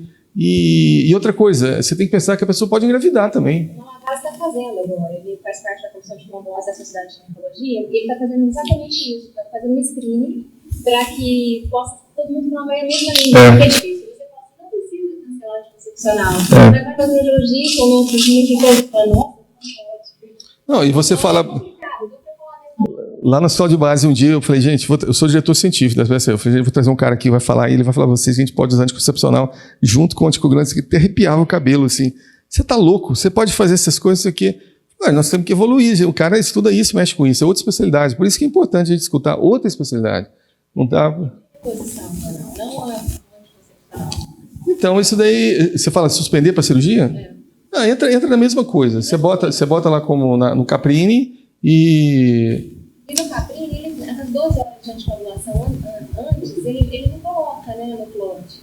Ele geralmente coloca após a cirurgia, né? Sim, mas acontece, daí você tem que ver o risco, né? É porque, na realidade, tem algumas coisas de paciente mais grave que ele não coloca, por exemplo, nesses aplicativos, para você estender muito tempo. Você vai estender 30 dias ou mais. É porque, na realidade, é muito grande. Se ele botar isso, fica um aplicativo muito complexo, né? Não dá nem para botar no aplicativo. E eu acho que isso aí ele vai mexendo também, vai mudando. E na realidade, veja bem, não tem como você fazer um score que serve para todas as cirurgias, porque uma cirurgia de cabeça e pescoço, de otorrino, de plástica, de câncer de colo, de vascular, mesmo dentro da vascular, uma cirurgia de um velhinho diabético com aneurisma de aorta não é a mesma coisa de uma menina de 20 anos e 30 anos que tem varizes. É complexo você tentar botar isso numa coisa só. Eu tenho aqui uma dúvida, assim, porque a gente ouve cada um falar uma coisa em relação ao pós-operatório de varizes, de fazer anticoagulação ou não. Que dosagem que o senhor usa? Quanto tempo após o término da cirurgia e por quanto tempo usar o anticoagulante? Então, existe o que é preconizado, que está no guideline, existe o que às vezes a gente faz, né? O que está preconizado é fazer o Caprine e ver se ele está risco baixo, moderado ou alto. Moderado, você vai usar uma dose menor, uma dose que chama de menor, que é enoxaparina 20 mg ou heparina não fracionada 5.000 de 12 em 12. Você vai usar de 7 a 10. Eu falei para vocês que eu não uso menos de 10, porque eu não acho que devia nem ter esse 7 por conta da experiência minha. E a gente vê que acontece, a literatura fala que a maioria dos TEPs assim, acontece entre 7 e 10 dias. Se acontece entre 7 e 10, por que você vai dar 7, né? Então faz o 10. Quando tem o risco, o Caprine maior ou igual a 5, você faz 40 miligramas, uma vez ao dia. Você começa no dia da cirurgia. Teoricamente, você pode começar, segundo o ASA, você pode começar até 2 horas depois. Mas você começa algumas horas, 6 horas, 12 horas, você pode ver. Teoricamente, depois de 2 horas, você pode começar. Alguns acham que aumenta a equimose, aumenta essas coisas, mas não aumenta tanto assim. A gente usa, não aumenta. Uma coisa que a gente tem feito, alguns colegas, dependendo do paciente, a gente tem feito tumescência com adrenalina e soro gelado. É impressionante como é que é muito melhor a cirurgia, né? Sem anestesia, sem anestésico até. Quando você tem umas varizes grandes e tal, você faz a tumescência com soro gelado e adrenalina, aquilo não atrapalha tirar a varize, e o pós-operatório é impressionante, principalmente o paciente, você tem, por causa da cor de pele, etc., você tem chance de manchar. E você vê que não aumenta, não aumenta tanto assim, se for pouca coisa. Agora, na prática, a gente tem visto vários colegas, por conta de questão de preço, porque se usar 10 dias de enoxaparina 40 é caro, né? A enoxaparina ficou cara. As pessoas têm usado o DOAC, né? Tem usado o Xarelto, principalmente Xarelto e Eliquis, né? A edoxabana, que é a Olixiana, ela não está na bula do uso profilático. Embora no Japão eles fizeram também trabalho com ortopedia, mas foi só no Japão. Então ele não consta em bula para cá. Então hoje você tem 3 DOACs que você pode usar para profilaxia, que é o Pradaxa, o Eliquis e o Xarelto. O Pradaxa a gente não usa muito, mas pode usar. Então as pessoas têm usado 10 miligramas, que é o Xarelto uma vez ao dia, ou o Eliquis 2,5 miligramas de 12 em 12. É off-label, né? Não tem na bula. Tem gente que fala que você pode ser processado, não, mas eu uso off-label. A Anvisa não fala que você não pode fazer off-label. A Anvisa fala que você pode fazer off-label. A Anvisa fala que você até deve fazer off-label, porque você não vai ter trabalho para tudo. Você não vai ter trabalho para todas as coisas. E se a gente for parar para pensar, no nosso dia a dia, a gente faz off-label todo dia. A gente não faz tudo que a gente faz baseado em trabalho, porque não tem. Agora, o único problema é que a responsabilidade é sua, o laboratório não tem. Tanto que o Clexane para grávida, a enoxaparina para grávida, não tem trabalhos grandes e na bula não tem lá que pode usar em grávida. Fala que está a critério do médico. Quem tem medo de usar DOAC para varizes não pode usar Clexane para grávida. Não sei se vocês já leram a bula do Clexane. Antigamente nem isso falava. Antigamente, porque não tem um trabalho. Começou a usar e viu que não tinha problema. Mas não tem, porque trabalho em grávida é muito difícil. Então as pessoas estão usando muito profilaxia. Por quê? Para a prótese de quadril e de joelho, ele foi superior ao Clexane, os trabalhos de fase 3, do Xarelto e do Eliquis. Mas a gente sabe que, embora a trombose dá muito menos trombo, pode ser que por algum motivo, se fizesse um trabalho, seria diferente da prótese. Não tem como saber. Alguns falaram até que em cirurgia plástica deu um pouco mais de sangramento, mas a gente viu que sangra um pouco mais também com a heparina de baixo peso. Eu acho que o que a gente tem que fazer, a gente tem que perder um tempinho, botar ter um aplicativo, pode ser aquele em português. Depois da cirurgia, você gasta segundos para fazer aquilo ali, até você pede para auxiliar alguém fazer, e aí a gente tem que fazer, a gente tem que começar a fazer. Aí tem gente que fala, pô, mas eu vou fazer demais, vou usar mais do que devia, dá essa impressão. Eu vi um artigo que a pessoa fez uma extrapolação falando que você precisa tratar 40 para evitar uma TEP.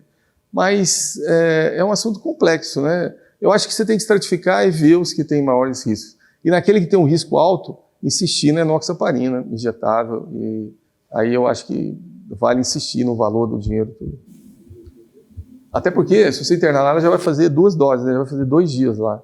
Eu costumo fazer, quando eu uso o oral, eu faço 10 dias fora os 2, eu faço 12 dias. Porque a caixa vem 10. A caixa vem 10, sabe quanto custa uma caixinha? Custa R$78. R$78 por 10 dias. 10 de Xarelto e 20 de Eliquis. Então, é uma coisa que dá para comprar. Agora, eu não sei quanto custa o Clexane de 40. Deve ser uns R$50 por aí, né? Uma seringa. Em torno de 40 e R$50. Vezes 10, já dá R$500. Isso pode impactar algum paciente. No caso de uma cirurgia de varizes, com utilização da anestesia raquídea, com quanto tempo você começa a fazer o anticoagulante? Então, segundo a Associação Americana, 2 horas você pode fazer. 2 horas depois. Mas normalmente eu espero 3, 4, um pouquinho mais, mas eu não espero muito também não. Antigamente, há 15 anos atrás, tinha aquela coisa, né? Os anestesistas ficavam falando. Hoje você vê que esses mais novos, eles até estudam, eles sabem que 2 horas não tem problema. A gente fica com uns medos. Quantos de nós aqui já viu um hematoma espinhal ou alguma coisa por conta de um sangramento desse? Não é comum, né?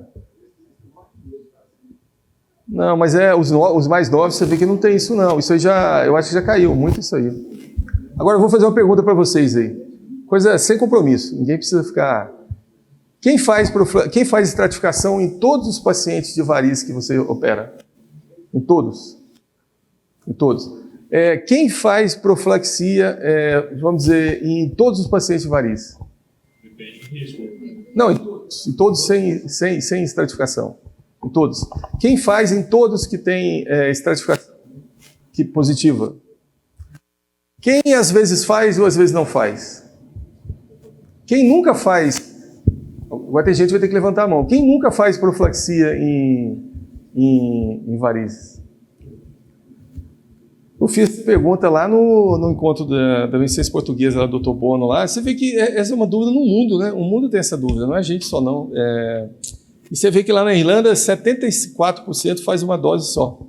E o autor do artigo acha que a gente tem que fazer uma dose só, porque a maioria faz uma dose só para evitar processo por conta daquele negócio.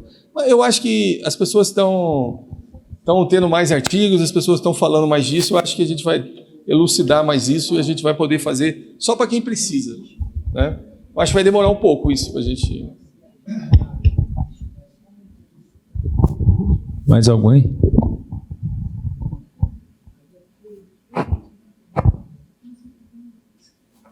Não? Gostaria de agradecer mais uma vez ao Dr. Alcides pela disponibilidade de estar aqui conosco hoje e ter abrilhantado a nossa reunião científica. Muito obrigado. Seja bem-vindo sempre.